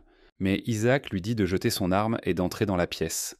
Et peut-être pourrait-il lui parler ? Demanda l'ennemi. Isaac était dans la pièce avec Hippéco à ce moment-là, et il dit avoir deviné où se cachait son ami. Il n'y a nulle part où se cacher quelques secondes dans un si petit espace, sauf ici, et qu'il jette son arme loin de la salle des machines, et entre dans la pièce. Et s'il se trompe, il le tuera immédiatement. Sojun sourit et demanda à l'ennemi s'il était sûr, et s'il n'y avait pas eu cette femme. Isaac répondit que ce serait plus difficile. N'est-elle pas la seule à connaître tout le plan ? Séojun demanda « Et alors ?» Isaac réfléchit et suggéra qu'il procède ainsi. Il retarderait le jour de son exécution autant que possible. Et ces informations sont importantes. Elles aideront Gehenna. Avec un peu de chance, il pourra éviter l'exécution. Et son plan avait déjà échoué. Et alors, il n'est pas d'accord ? Pensa Sojun en jetant immédiatement son arme de côté, les mains levées vers le ciel. Isaac a dit que c'était bien. Lui aussi voulait que les choses se terminent le plus pacifiquement possible. Et maintenant, il doit lever les mains et se mettre lentement à genoux. Et s'il tente quoi que ce soit, l'affaire est annulée. Et Séojun doit se rendre pacifiquement. Mais le garçon dit qu'il n'a aucune intention de faire quoi que ce soit à ce monde. Il veut juste retrouver son âme. C'est tout. Séojun ne put retenir ses émotions et attaqua l'ennemi avec toute son énergie. Isaac était choqué et ne comprenait pas comment c'était arrivé. Il demanda au gars ce qu'il faisait. Sojun ne pouvait tout simplement pas se contenir et était prêt à le détruire en petits morceaux. Mais il a dit directement à l'ennemi qu'il arrêtait les négociations. Isaac devrait donc considérer la situation sous un autre angle. Isaac comprit qu'il se trouvait dans une situation désespérée et se dit qu'il avait choisi d'abandonner et de mourir. Mais après y avoir regardé de plus près, il réalisa que ce n'était absolument pas le cas. Il joue, c'est tout. Il a risqué sa vie. Il a tout misé sur la moindre chance de survie. Mais il a aussi une chance de s'en sortir. Et il a décidé d'utiliser son atout. Séojun fut surpris et ressentit une étrange libération de mana. Isaac en profita pour trouver l'homme. Il commença à frapper violemment avec ses poings. mais Seo-jun n'eut pas le temps de réagir et fut blessé. Isaac savait que, même s'il ne l'avait pas encore utilisé, il pouvait modifier la gravité. Si cela arrivait, il lui faudrait utiliser explosion de mana. Et le seul moyen sûr pour lui d'utiliser un parachute est depuis la cabine du pilote. Et le gars prévoit de s'échapper avec son ami en parachute. Bien qu'il soit ralenti par la gravité et les moteurs auxiliaires, il leur reste encore 1 minute avant de toucher le sol. Et compte tenu de l'altitude minimale pour utiliser un parachute, Seo-jun ne s'est pas enfui et a décidé d'en finir avec l'ennemi. Isaac a demandé au gars s'il allait jusqu'au bout, mais Seo-jun n'a pas répondu et s'est lancé à sa poursuite. Il utilisa son tir à l'arc, mais Isaac réussit à esquiver. Mais Seo-jun vit que l'ennemi avait déjà préparé une fléchette pour attaquer. Il utilisa alors la technique des bâtiments qui apparaissaient, réalisant qu'il était trop proche. Comme il s'y attendait, l'ennemi ne saisirait pas la fléchette elle-même, mais choisirait un objet pour la bloquer. Isaac a décidé d'agir différemment, et après avoir détruit l'objet, il s'est approché très près du gars.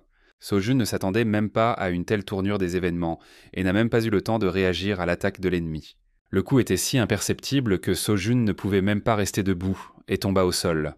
Isaac ressentit de la douleur et dit qu'il ne pouvait pas frapper aussi fort avec la blessure dans sa main. Seo-jun pensait que s'il pouvait utiliser Mana Burst, il ne pouvait rien y faire. Il doit faire face à la réalité et faire ce qu'il peut. Isaac lui a montré une fléchette de glace et a dit qu'il l'achèverait juste hors de sa portée. À ce moment-là, Seo-jun essayait d'élaborer un plan. Mais l'ennemi lui disait qu'il finirait par baisser sa garde. Et soudain, voyant la flèche devant lui, Seo-jun pensa qu'il n'y avait qu'une seule issue. Il bloqua sa flèche avec précision grâce à sa propre compétence. Et même par le passé, la même chose s'est produite. Il a déjà la réponse. S'il parvient à conserver cette compétence, il pourra la récupérer.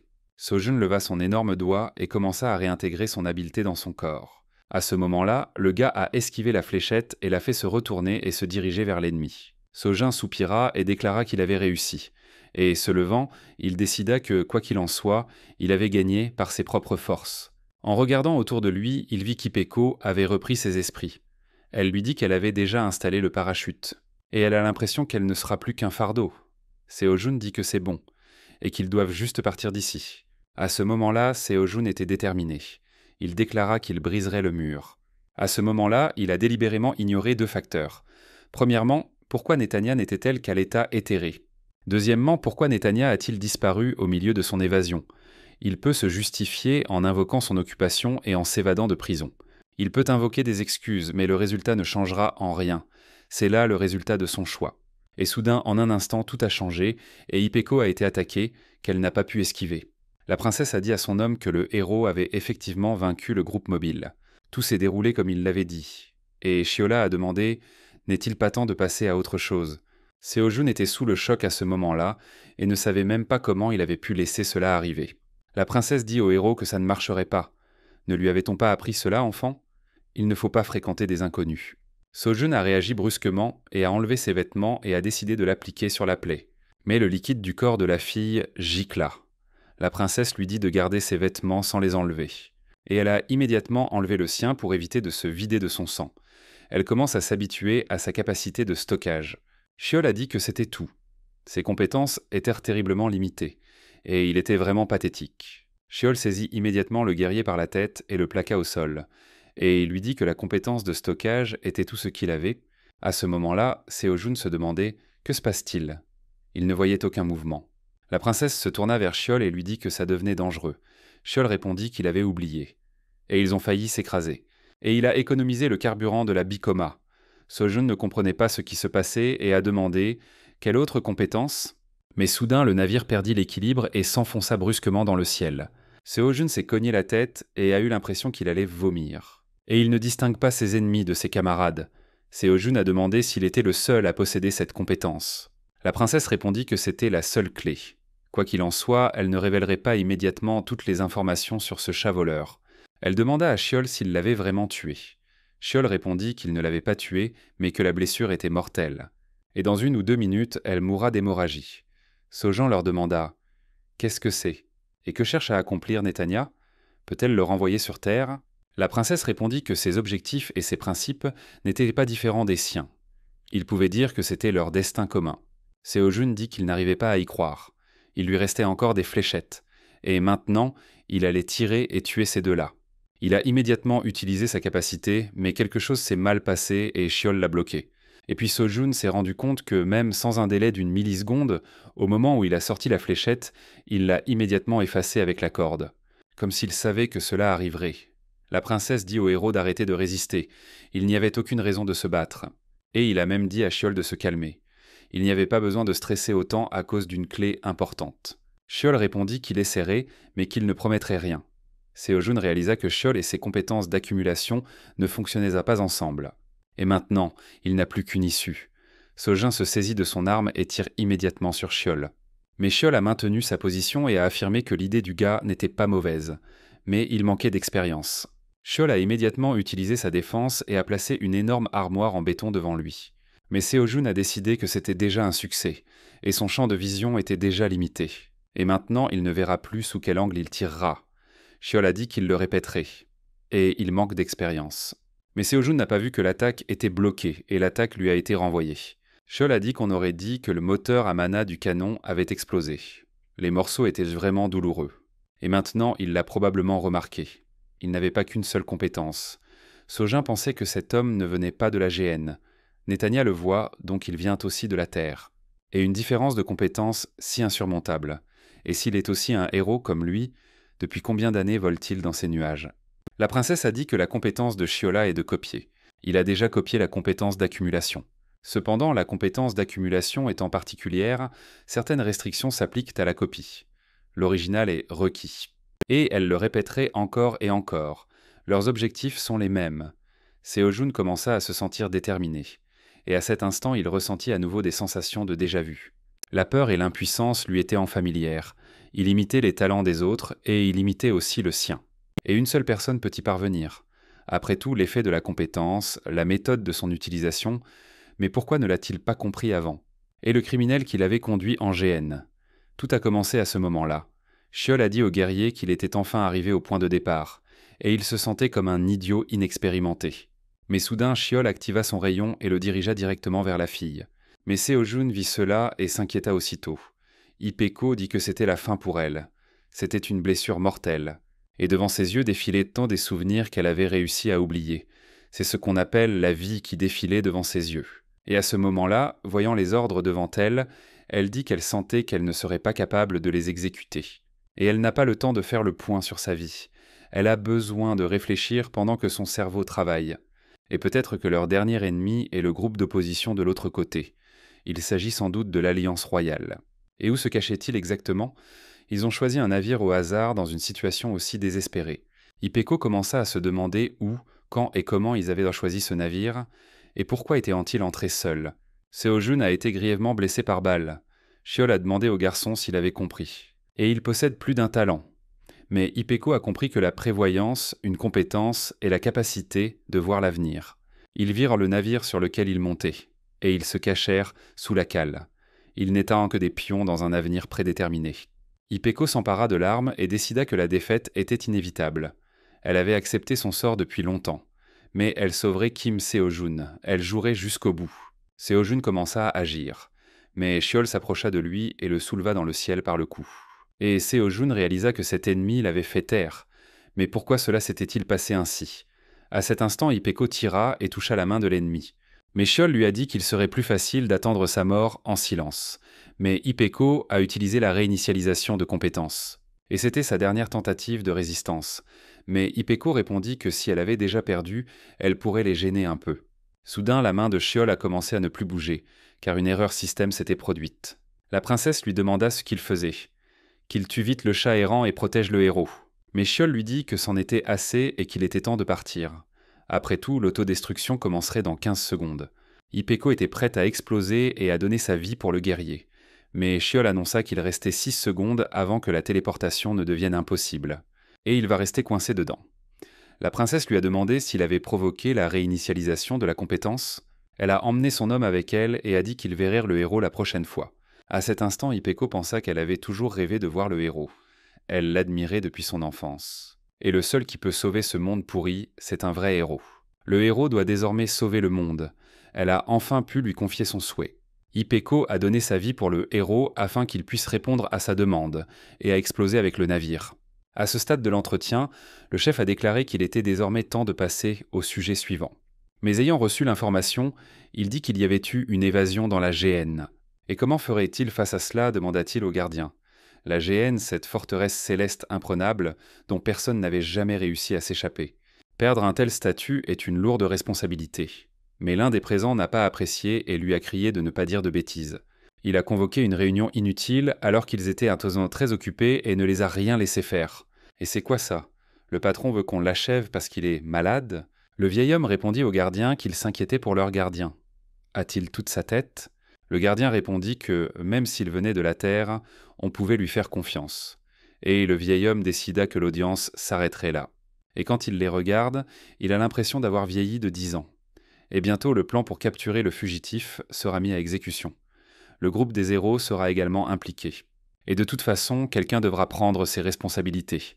La matrone s'est mise en colère et l'a montré avec son pied. Elle a dit que tout était planifié depuis le début. Il les utilisait juste comme boucs émissaires. L'assistant s'assit à la table et répondit qu'il en avait assez des alliances impériales et royales.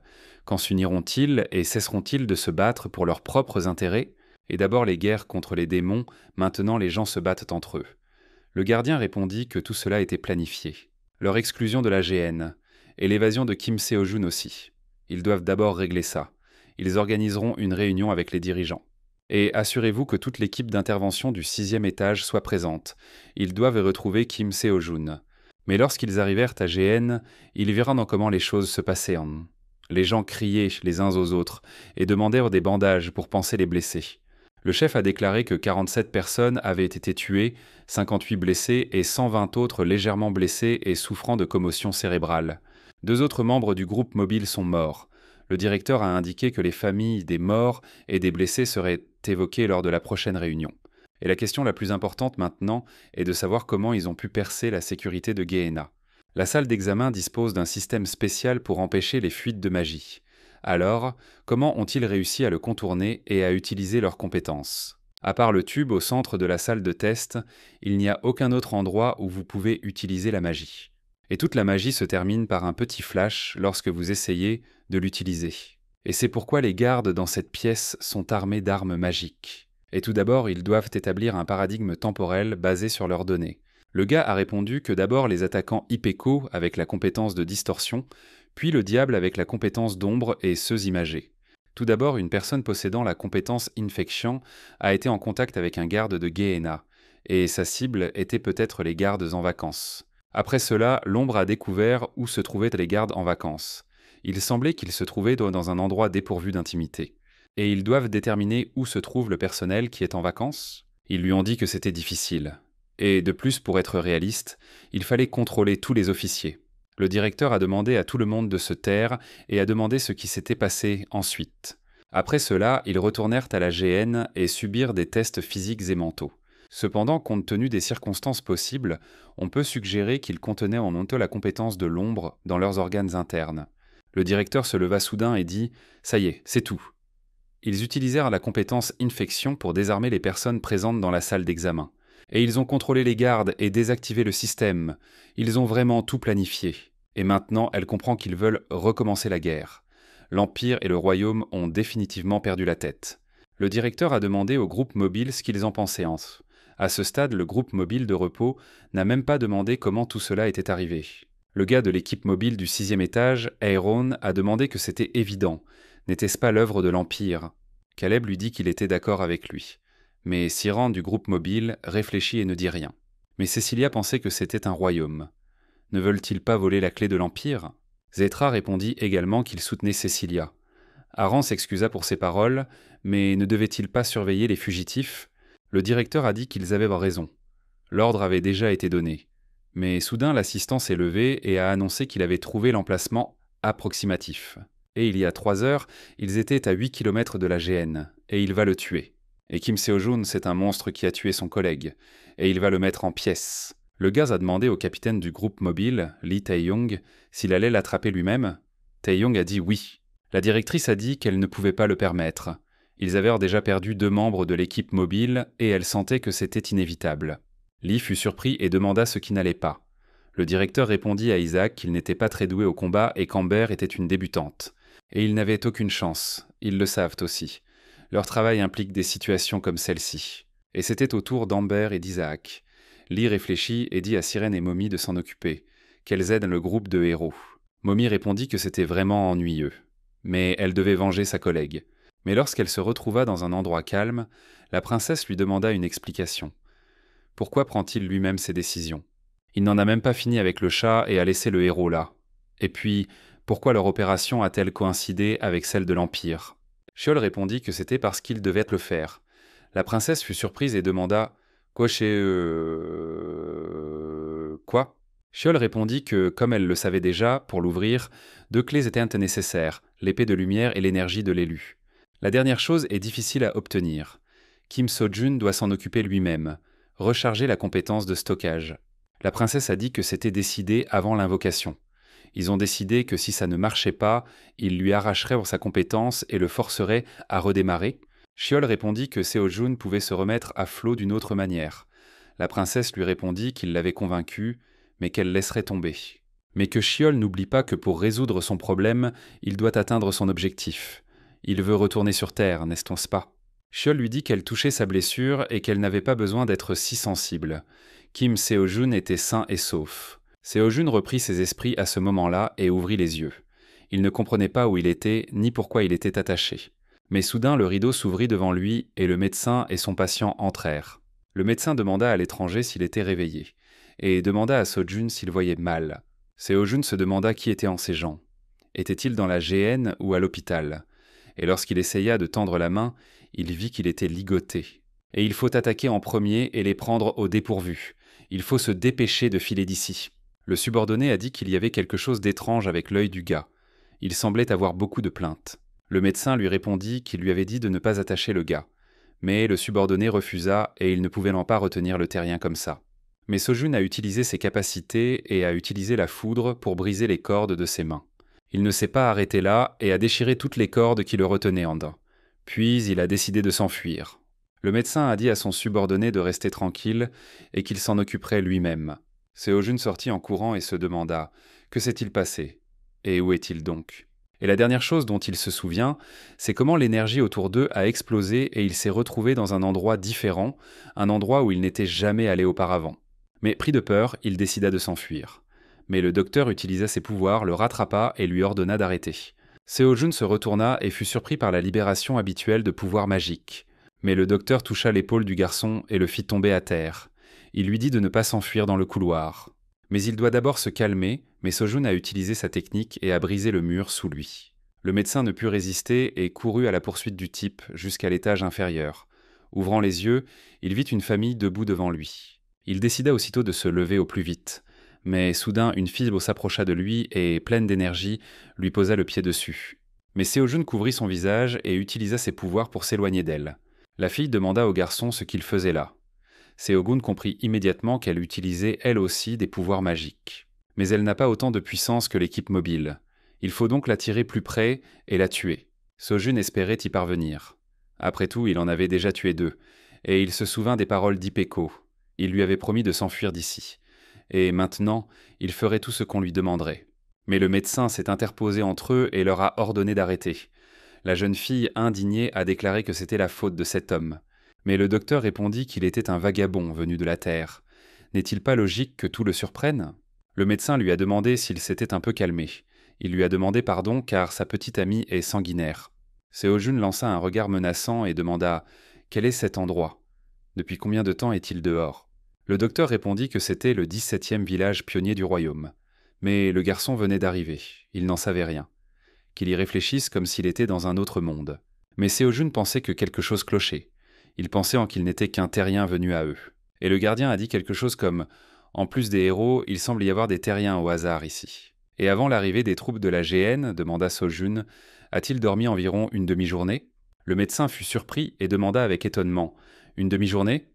Après tout, il avait déjà dormi 3 jours. » Seo-jun n'y croyait pas et lui demanda de quoi il parlait. Mommy et son groupe étaient en train de chercher.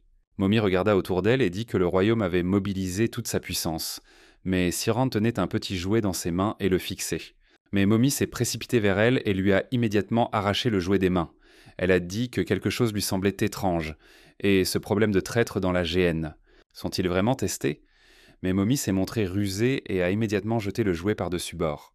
Mais soudain, un type étrange est apparu à côté d'eux, et, utilisant sa carte, a dit que c'était juste à temps. Elle a vu les gars passer et a dit qu'un groupe de héros était finalement arrivé sur les lieux.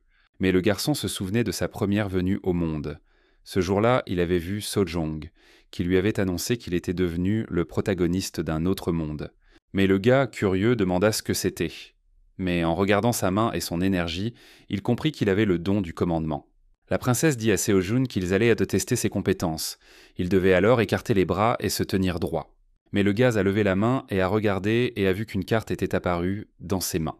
Il a immédiatement compris que c'était là son talent. Et il avait l'impression de toujours savoir comment l'utiliser. Et l'information fut automatiquement téléchargée dans son cerveau. Mais alors pourquoi la princesse avait-elle besoin de vérifier ses compétences? Mais tout s'est avéré beaucoup plus surprenant. En ouvrant les yeux, il a vu qu'il avait déménagé à un autre endroit et a demandé ce qui se passait. Il hurlait de douleur, sa tête se fendait. Mais d'autres personnes l'ont attrapé et lui ont dit de ne pas bouger. Il vit les hommes étranges saisir Seo-jun et le plaquer au sol. Mais le garçon leur répondit qu'il n'avait rien fait. Et maintenant, il affrontait le groupe le plus puissant de la GN. Le gars disait qu'il n'y était pas encore habitué. Et il est venu parce qu'on lui avait dit qu'ils étaient ses partenaires. Et que voit-il? Un bâtard. Mais son allié s'est approché du gars par derrière et lui a dit qu'il devrait avoir quelques manières, qu'il voyait ces gens pour la première fois. L'homme demanda « Quelles autres manières ?» Après tout, c'était eux qui lui demandaient en quelque chose. Et il indiqua qu'ils étaient les anciens ici. Le type ne les fit pas attendre et jeta le jouet à leurs pieds. Sirène s'approcha et le ramassa. Mais Seo-jun demanda pourquoi il devait être poli. Et pourquoi les avait-il appelés? Il était tellement pressé et il ne comprenait toujours pas tout. J'ai vu le gars passer en disant qu'ils étaient pressés, mais ils se sont quand même traînés jusqu'ici toute la journée. Mimo dit que leur mission était de retrouver et de capturer le criminel en fuite. Et c'était facile, n'est-ce pas? Le garçon répondit qu'il avait entendu dire par le roi que tout était de leur faute. Et pourquoi devraient-ils nettoyer après eux? Ils ne peuvent pas s'essuyer le derrière eux? Mimo répondit que c'est ce qui s'était passé. Et comme il le constatait, la plupart des débris se sont déposés au fond. Et il devient de plus en plus difficile de suivre leur évolution. À cause de cet incident, leur camarade capable de suivre les traces est mort. Ils leur demandent alors d'utiliser le groupe de compétences des héros. Le gars s'est retourné, a regardé ses subordonnés et leur a dit d'essayer aussi. L'homme masqué s'écarta et toucha l'eau avec sa main, utilisant son énergie. Il a dit l'avoir lu. Et maintenant, grâce à la capacité de lecture de la mémoire et à sa propre compétence, il visualise le passé. Le groupe mobile devrait également y jeter un œil. L'homme chauve lui a demandé de commencer la visualisation. Et immédiatement, il a fait une démonstration du crash du vaisseau. Baldi a déclaré qu'il est impossible de savoir ce qui se passe dans l'espace non linéaire. Et il n'en voit qu'une image superficielle. Et maintenant, ils vont revenir à l'explosion elle-même. Je l'ai regardé et je me suis dit, c'est de la psychométrie et de la projection. Et il semble que leur groupe ait été constitué à la hâte, puisque seules les compétences de base ont été acquises. Mais à ce moment-là, elle remarqua un corps tombé du navire sur le tableau. Elle dit que c'était un phénomène de saut. Le gars a demandé ce qu'était ce phénomène de saut, comme un crash de jeu. Mimo a répondu que le phénomène de saut se produit lorsque les compétences du temps et de l'espace, et sont utilisées dans un temps et un espace instables. Cela signifie littéralement que les personnes à proximité ont été transportées dans le temps et l'espace. Et il semble qu'une compétence de distorsion ait été utilisée. Autrement dit, le criminel poursuivi n'a pas été pris dans l'explosion. Il est retombé dans un passé proche. Mais Seo-jun était dans la forêt à ce moment-là et a dit que c'était l'endroit où il était apparu. L'assistant répondit que oui, assez loin du village. Et il avait beaucoup de chance. Seo-jun s'est immédiatement demandé ce qui s'était passé. Et pourquoi, après l'explosion en temps non linéaire, s'était-il retrouvé dans les montagnes? Mais Seo-jun lui demanda ce qu'il faisait dans cette forêt. La jeune fille vint lui dire que la situation était mauvaise, et la princesse Netanya donna une conférence de presse. Et elle veut invoquer un héros. Seo-jun, en entendant parler de la princesse, fut choqué par ce qu'il entendit. Le gars a demandé à la princesse Netanya pourquoi elle avait décidé d'appeler non pas un, mais 4 héros à la fois. Leur royaume n'était-il pas en danger à cause du héros la dernière fois? Netanya a rétorqué que la conscription incontrôlée de héros il y a 9 ans avait conduit au massacre. L'Alliance du Royaume n'a pas oublié les dommages causés par l'Empire. Cependant, l'Alliance du Royaume étant trop faible, ils décidèrent que des héros étaient indispensables. Et ils ne sont pas en guerre. La réaction de la population sera terrible. Les soldats se demandaient quand ils connaîtraient enfin la paix. Et tout commençait à s'améliorer. Et ces terriens les encercleraient-ils à nouveau? Séojeune s'est excusé et a demandé au mercenaire s'il pouvait lui expliquer à nouveau. Le mercenaire répondit que ce n'était même pas à son sujet. Pourquoi posait-il cette question? Qu'il le lui dise, une dernière fois. Et maintenant, les héros sont appelés sous les drapeaux 9 ou 10 ans après la dernière fois. Et 4 d'entre eux sont appelés en même temps, ce qui est étrange. Et un incident comme le meurtre de la princesse ne s'est jamais produit. Et le gars est sûr que tout va bien pour lui? Il s'est cogné la tête assez violemment. Séojeune réfléchit longuement à ce qui s'était passé. Netanya était vivante et en bonne santé, et même si les héros n'avaient pas été invoqués, c'était comme s'il avait remonté le temps. Ou peut-être est-ce à cause du suicide d'Ipeko. Mais il ne sait rien. Et il a l'impression d'être mort et d'être allé dans l'au-delà. Mais le mercenaire dit que les choses étaient interminées et qu'il était temps de rentrer. Il y avait des monstres partout. C'était même une zone dangereuse. Quelques jours plus tard, au cabinet du médecin, le médecin a dit que la médecine régénérative aidait un peu, mais qu'il y avait toujours un risque d'infection. Il était donc nécessaire de l'enduire de médicaments. Il craint que les cicatrices soient inévitables. La chirurgie pourrait être le seul moyen de les effacer. Mais Séojeune a dit que cela n'avait pas d'importance. Et on ne peut pas les enlever complètement, n'est-ce pas? Sojin prit le miroir et observa son apparence. Séojeune sourit et dit qu'ils étaient laids. Mais le docteur répondit qu'il lui avait coupé les cheveux parce qu'ils cicatrisaient. Séojeune demanda immédiatement « Ils grandiront, n'est-ce pas ?» Et surtout, c'est le chemin du retour sur Terre. Sait-il comment y retourner? Le médecin a réfléchi, car il ne savait pas comment expliquer. Il a demandé à l'homme de l'écouter et de le comprendre. Et il va maintenant lui expliquer cela aussi simplement que possible. En général, il est impossible de revenir en arrière.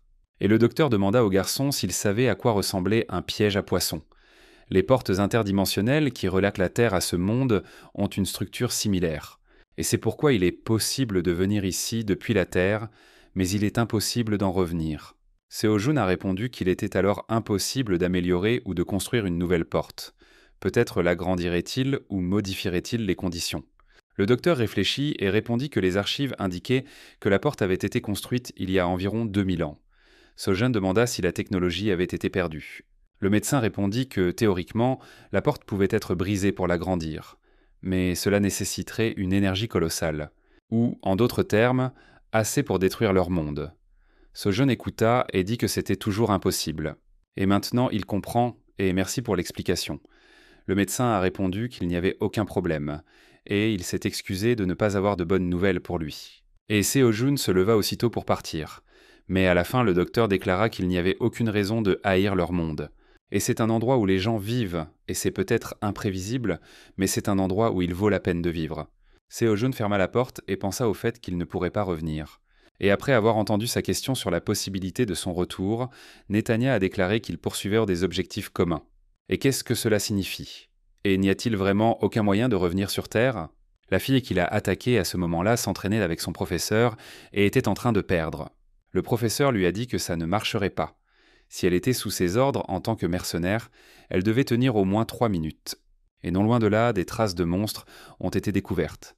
Ce sont des armes biologiques laissées par des démons. Il ignore ce qui les a amenés ici, mais il y a un véritable chef parmi eux. Et si elle n'était pas vigilante, elle sera tuée. La jeune fille écouta les instructions du professeur et répondit qu'elle comprenait tout. Mais Séojeune savait que les mercenaires étaient stationnés dans le village. Et si c'est possible, j'aimerais entrer en contact avec eux. Parce qu'il a besoin d'informations. Et surtout concernant le mana. Il doit trouver un moyen de devenir plus fort. Et il a l'impression d'essayer d'augmenter ses points d'amitié avec les PNJ du jeu. Et c'est là qu'il est le plus mauvais. Mais le soir même, Séojeune se rendit dans sa chambre pour faire une sieste. Mais la fille s'approcha de lui furtivement, un couteau à la main. Mais avant cela, Séojeune utilisa son énergie pour reproduire la pierre. Et il réalisa que rien ne fonctionnait pour lui. Mais il a découvert quelques particularités dans sa technique. Et le premier stockage continu en utilisant la gravité pour tirer est impossible. Et il y a un délai lors de la matérialisation avec la lumière bleue, car la sauvegarde et l'invocation des objets prennent du temps. Les deuxièmes gaz peuvent également être stockés. Cependant, cela n'a pas vraiment d'importance. À un moment donné, ils peuvent stocker 2 mètres cubes. Il se demandait s'il était possible de préserver l'air pour une attaque invisible. Mais les gaz et les liquides à l'extérieur des vaisseaux sont préservés en très petite quantité. De plus, ils s'évaporent immédiatement dès qu'il les utilise. Finalement, après de nombreuses tentatives pour les conserver, il a pris conscience de ses propres limites et des limites de stockage. Mais soudain, Seo-jun saisit sa bouche et réalisa que 1000 emplacements, 10 tonnes, c'était la limite de son talent. Était-ce de l'épuisement magique? Alors qu'il continuait à remplir l'inventaire, censé être infini, un avertissement apparut. Et sa capacité de stockage est très étrange. Pour un monde sans statistiques ni niveau, elle paraît trop artificielle. Et il devait y avoir une raison à cela. Soudain, Seo-jun se sentit mal et dit que sa tête tournait. Mais il sentit que quelqu'un s'approchait de sa fenêtre et faisait semblant de s'endormir pour attraper le cambrioleur. Mais la fille sentait aussi que quelque chose clochait. Mais Seo-jun plissa les yeux et utilisa immédiatement son énergie contre l'ennemi. Mais la jeune fille fut surprise. Un homme masqué apparut soudain devant elle. L'homme l'a attaquée avec une hache et lui a demandé d'avouer son crime. La fille va demander qui était là et a utilisé son énergie pour déchirer l'ennemi en 2 parties. Elle réalisa que ce n'était qu'une illusion. Mais Seo-jun apparut derrière elle pour l'attaquer. Mais il ne l'a pas épargnée et l'a immédiatement frappée au visage. La jeune fille n'a pas eu le temps de réagir et a reçu un coup violent. Seo-jun a utilisé son énergie contre elle et lui a dit d'arrêter. Et ils finiront ici parce qu'elle a essayé de le tuer. Mais soudain Seo-jun a pensé que c'était mal. Après avoir utilisé la compétence de commande spéciale sauvegardée pendant la torture, il ne lui restait presque plus de magie. Et c'est à peine suffisant pour 2 fois. La fille répondit au gars qu'elle ignorait qu'il avait trompé ainsi, mais qu'essayait de le tuer. Elle était là pour le protéger. Seo-jun fut surprise et demanda « De quoi parle-t-elle » Il regarda aussitôt le plafond. Seo-jun lui demanda « Et maintenant ? Est-ce que les cloches sonnent la nuit ?» La fille tourna la tête sur le côté et vit seulement comment un monstre apparut qui les attaqua. Seo-jun demanda ce qui se passait. Mais le monstre n'hésita pas et attaqua. La fille utilisa son épée et attaqua la première. Le monstre a exposé ses ongles à son attaque, qu'il a perdue dans la même seconde. Seo-jun réalisa qu'il s'agissait d'un monstre venu d'un autre monde. Il y avait des slimes et des gobelins ici, alors d'où venait ce dinosaure? Mais le monstre n'a pas prêté attention à la fille et s'est dirigé vers le gars. Seo-jun fut surpris et, tout en s'enfuyant, se demanda « Pourquoi s'en prend-il à lui ?» Il décida alors d'attaquer le monstre. Il réfléchissait à la façon de tuer le monstre le plus rapidement possible et à son point faible. La fille le vit et lui cria de viser le cœur de l'estomac. Et elle décida de l'aider aussi, et le distraya par derrière, et il coupa les jambes du monstre. Le noyau s'ouvrit immédiatement devant ses yeux, et Seo-jun vit où elle se trouvait. Seo-jun ne s'est pas retenu et a utilisé toute sa magie pour attaquer directement la cible. Le monstre n'a même pas eu le temps d'esquiver avant de ressentir une douleur intense dans son corps. Quelque chose est également tombé sur le gars d'en haut, et a dit qu'il allait mourir maintenant et l'écraser. Dès qu'il s'est levé, il a immédiatement saisi sa bouche, car le liquide coulait tout simplement. La fille fut surprise et lui demanda s'il était blessé. Mais tout changea en un instant et une chose étrange sauta au plafond de la maison. Ils furent un peu surpris et ne savèrent pas d'où cela venait. Le monstre déchira le sol avec ses crocs et grimpa jusqu'au 2e étage. Mais ses crocs étaient ainsi acérés et venimeux qu'il les prépara immédiatement. La fille n'y réfléchit pas longtemps et utilisa son épée. Une explosion inattendue se produisit, laissant le monstre saigner d'un liquide. Mais Seo-jun comprit que pendant que leur inférieur gagnait du temps, les autres avaient éliminé les obstacles potentiels. Mais soudain, Chiola dit au garçon qu'il allait faire une bêtise. Il n'est pas un héros de jeux vidéo ou de bande dessinée. Est-ce important qu'une personne meure ou non? Et veut-il se sentir coupable ou désolé? Qu'il réfléchisse à la façon dont il a été traité dans ce monde. Et n'a-t-il pas déjà pris sa décision? Il fera tout pour s'échapper d'ici. Seo-jun se répétait qu'il devait fuir et s'éloigner du champ de bataille. Plus tôt, la fille a demandé aux mercenaires, en arrivant dans un endroit étrange, si cela avait été fait par un homme de la terre. Le mercenaire a répondu qu'il le suivait quand il a dit qu'il voulait s'entraîner ou quelque chose comme ça. Et il n'avait jamais entendu parler d'une telle compétence. La fille dit que c'était vraiment difficile. Elle examina personnellement les traces partout et réalisa que c'était dangereux. Seo-jun s'enfuyait à ce moment-là et comprit qu'il était un imbécile. Le dragon ne le laissa pas tranquille et continua de le poursuivre. Mais Seo-jun esquiva son attaque et décida de s'agripper à sa queue. Mais la queue du dragon était plus rapide et blessa l'épaule du garçon. Seo-jun se mit en colère et dit que dans les jeux, rouler permettait généralement d'éviter les attaques. Et il ne s'enfuira pas. Il a déjà pris sa décision. Bien sûr, il est mort de peur, mais pour s'enfuir, même s'il est décidé, il fera tout son possible. Et même s'il est lui-même d'un autre monde, la personne qui l'a aidé, il ne veut pas le quitter. La fille s'est également battue avec le dragon et l'a esquivé, mais l'a finalement attaqué par derrière. Elle réalisa qu'utiliser les compétences d'émission magique et de téléportation l'une après l'autre la tuerait. La fille réfléchit attentivement et, ayant gagné suffisamment de vitesse, elle attaqua avec ses 2 jambes et tint son couteau dans ses mains. Mais au dernier moment, elle fut un peu surprise car le dragon réussit à résister à cela. Le dragon a simplement gagné une bonne vitesse et a lancé plusieurs attaques énergétiques sur elle. Mais la jeune fille n'avait pas peur et, sortant son énorme épée, elle la balança plusieurs fois. Les attaques ont simplement atteint le dragon avec une grande vitesse et ont laissé de profondes blessures. Mais Séochon ne s'est pas arrêté non plus et a utilisé la protection énergétique pour l'envoyer directement dans le dragon. Mais la fille a vu que le gaz était en danger, elle a couru, l'a attrapé par les vêtements et l'a traîné avec elle. Elle lui a simplement sauvé la vie et ne l'a pas laissé mourir. Et après cela, elle l'a défendu. En regardant attentivement autour d'elle, elle vit que le dragon était déjà blessé et qu'il était sans bras. Séochon comprit que depuis 10 ans, il existait de manière autonome, évitant autant que possible la bataille, suivant les ordres implantés dans son cerveau, se concentrant sur la survie. L'équipe a été réinitialisée il y a un instant, à un endroit où une faible trace de magie a traversé les fosses nasales et a été ressentie comme une piqûre en plein cerveau. Mais l'équipe a été mise à jour. Le chef a annoncé la restauration de la mémoire Delta 01, et ils ont affronté leur ennemi juré. Et c'est la cible prioritaire à détruire. Il faut l'éliminer immédiatement. Les capacités physiques de la cible ne sont pas exceptionnelles, mais sa force supposée est incroyablement puissante. De plus, la créature à côté de la cible a de bonnes caractéristiques physiques, mais la puissance d'attaque ne constitue pas une menace. Et Delta 01 prit sa décision. Le dragon devint tout simplement beaucoup plus fort et, utilisant son rayon d'énergie, il commença à tout détruire sur son passage. La défense de Séojun n'a pas été efficace cette fois-ci, et même son corps a été touché. L'épée de la jeune fille s'est également brisée en 2. Mais le mercenaire ne resta pas non plus à l'écart et commença à se battre avec l'énorme dragon. Levant sa lance au-dessus de sa tête, il visa immédiatement et la lança directement sur le dragon. Mais le dragon esquiva sa lance et le professeur le plus puissant de l'Alliance entra dans la bataille. Il brandit son épée et coupa le ventre du dragon, laissant sa marque sur son corps.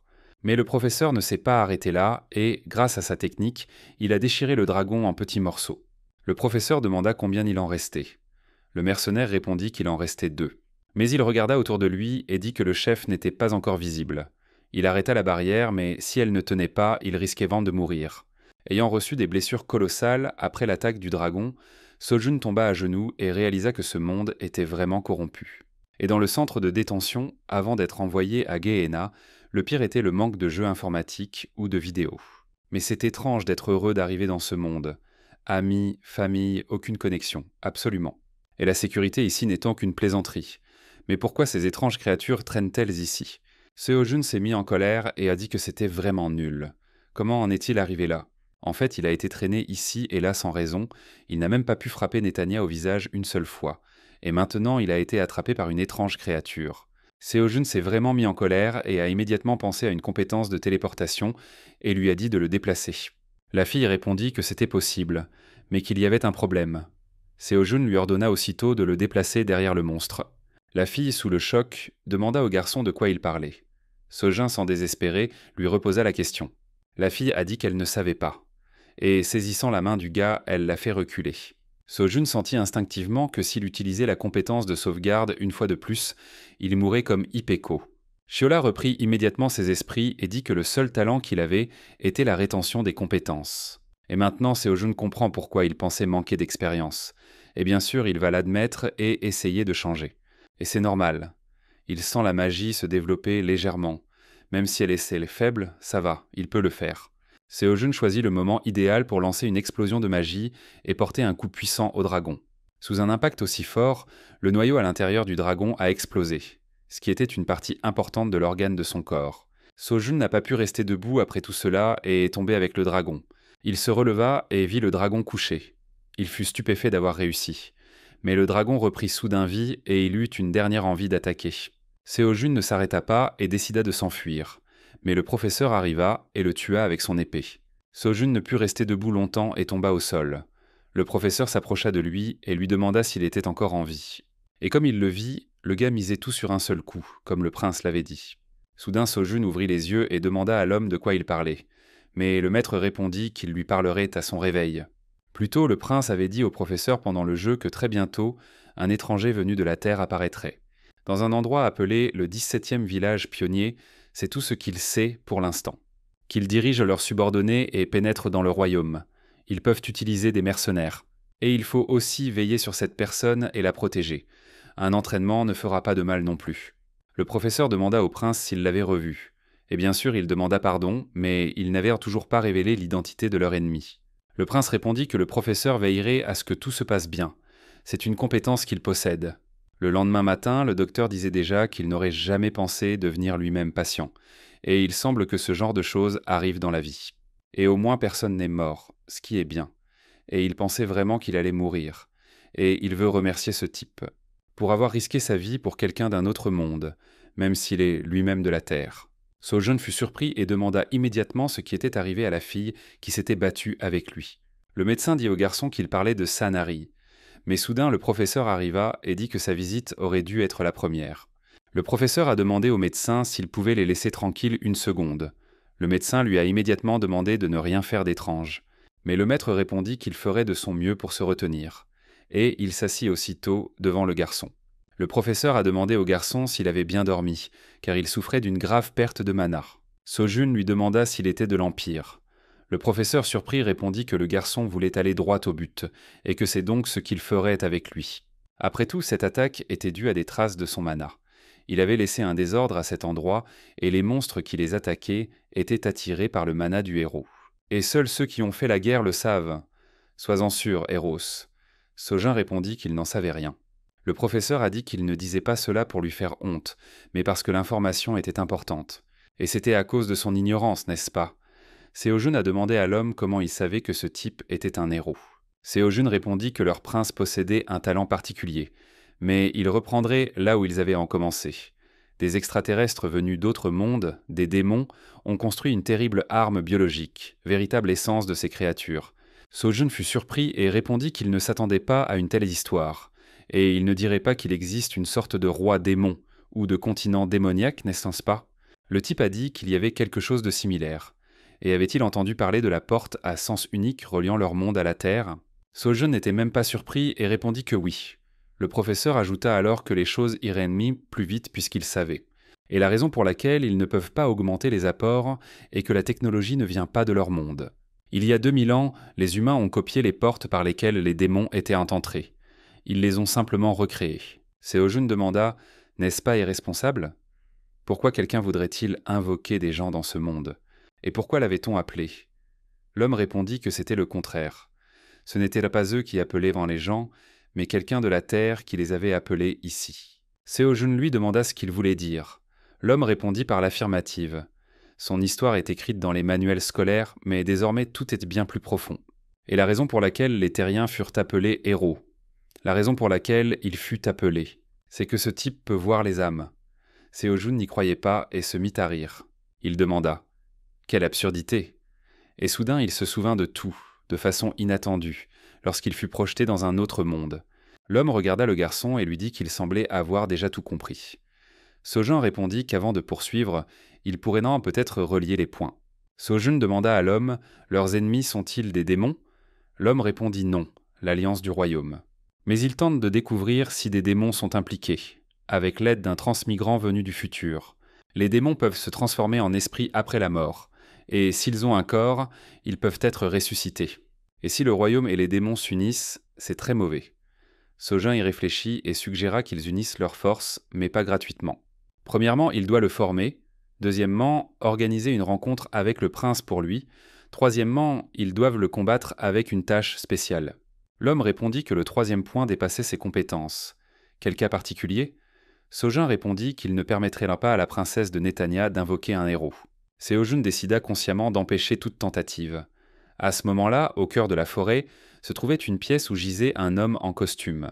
Mais il y avait un minuteur accroché à sa poitrine. Dès que le compte à rebours s'est terminé, Chiol s'est réveillé. L'homme s'approcha de lui et demanda à Chiol s'il avait fait un bon rêve. Chiol répondit que ce n'était pas un mauvais rêve, même s'il n'avait duré que 3 minutes. Le garçon lui dit qu'il était difficile d'expérimenter en évitant la princesse, mais Chiol répondit que sans son talent, cela aurait été totalement impossible.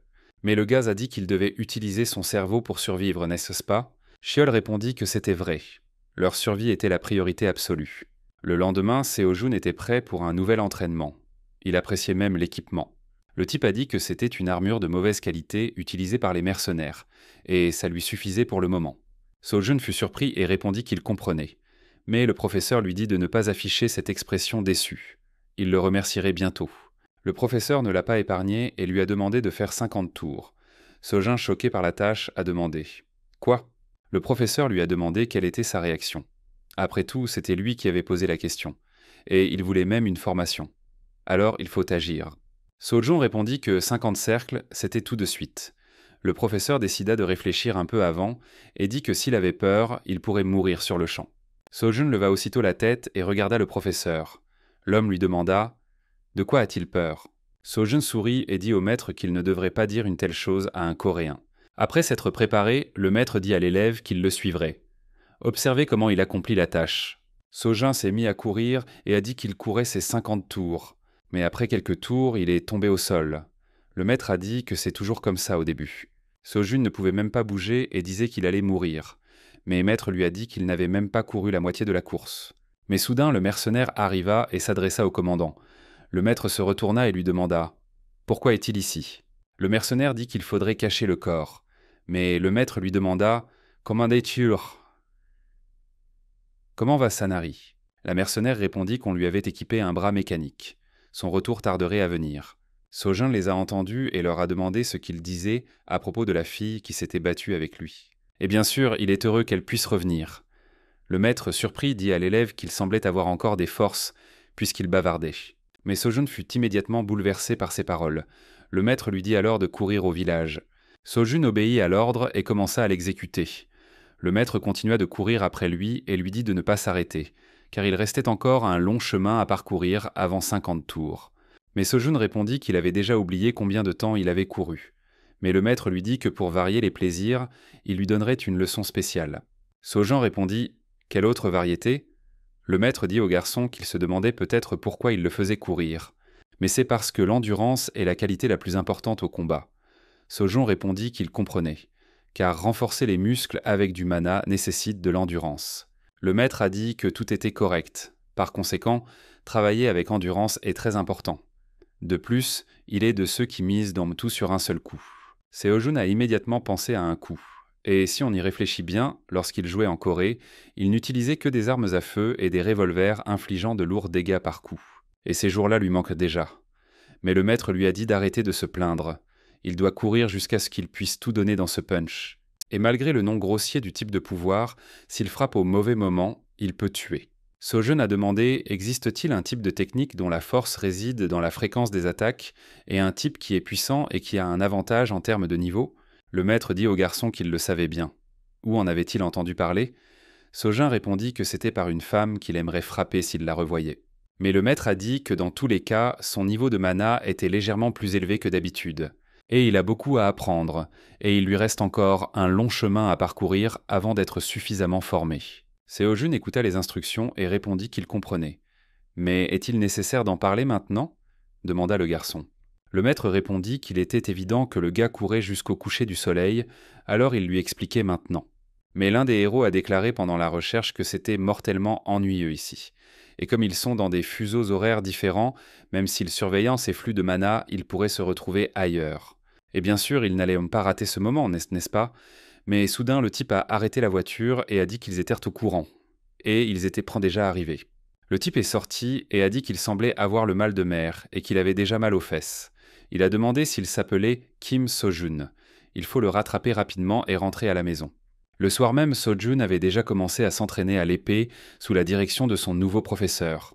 Mais le maître participait également à cet entraînement et s'entraînait avec son élève, repoussant son attaque. Mais Seo-jun n'a pas aimé et a utilisé son mana pour attaquer à nouveau et plus fort. Le professeur a regardé et a dit qu'il trouvait cela exagéré. Mais il a réussi. Mais Seo-jun a répondu qu'il avait du mal à suivre le professeur. Mais après cela, Seo-jun décida de discuter avec les autres de la suite des événements. Il restait environ 1 mois. Et leur objectif principal est de perturber l'appel des héros que la princesse Netanya a prévu.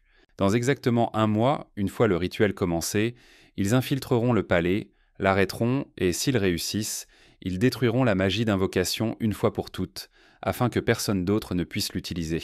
Et pour cela, ils ont besoin de personnel supplémentaire. 4 personnes, ce n'est clairement pas suffisant. Le mercenaire répondit que malgré le fait que le commandant avait demandé à plusieurs reprises des renforts au prince, celui-ci avait répondu que c'était impossible. Et nous devrons le découvrir nous-mêmes. N'était-ce pas à cela que servaient tous ces entraînements exténuants? Seo-jun leur demanda de quoi ils parlaient. Dans ce cas, ils allaient simplement être envoyés à l'abattoir. Leur prince se rend-il compte de ce qu'il fait? Ils sont du même côté, n'est-ce pas? Il est reconnaissant de l'aide, mais c'est trop. Et puis, pourquoi lui cache-t-il l'information la plus importante?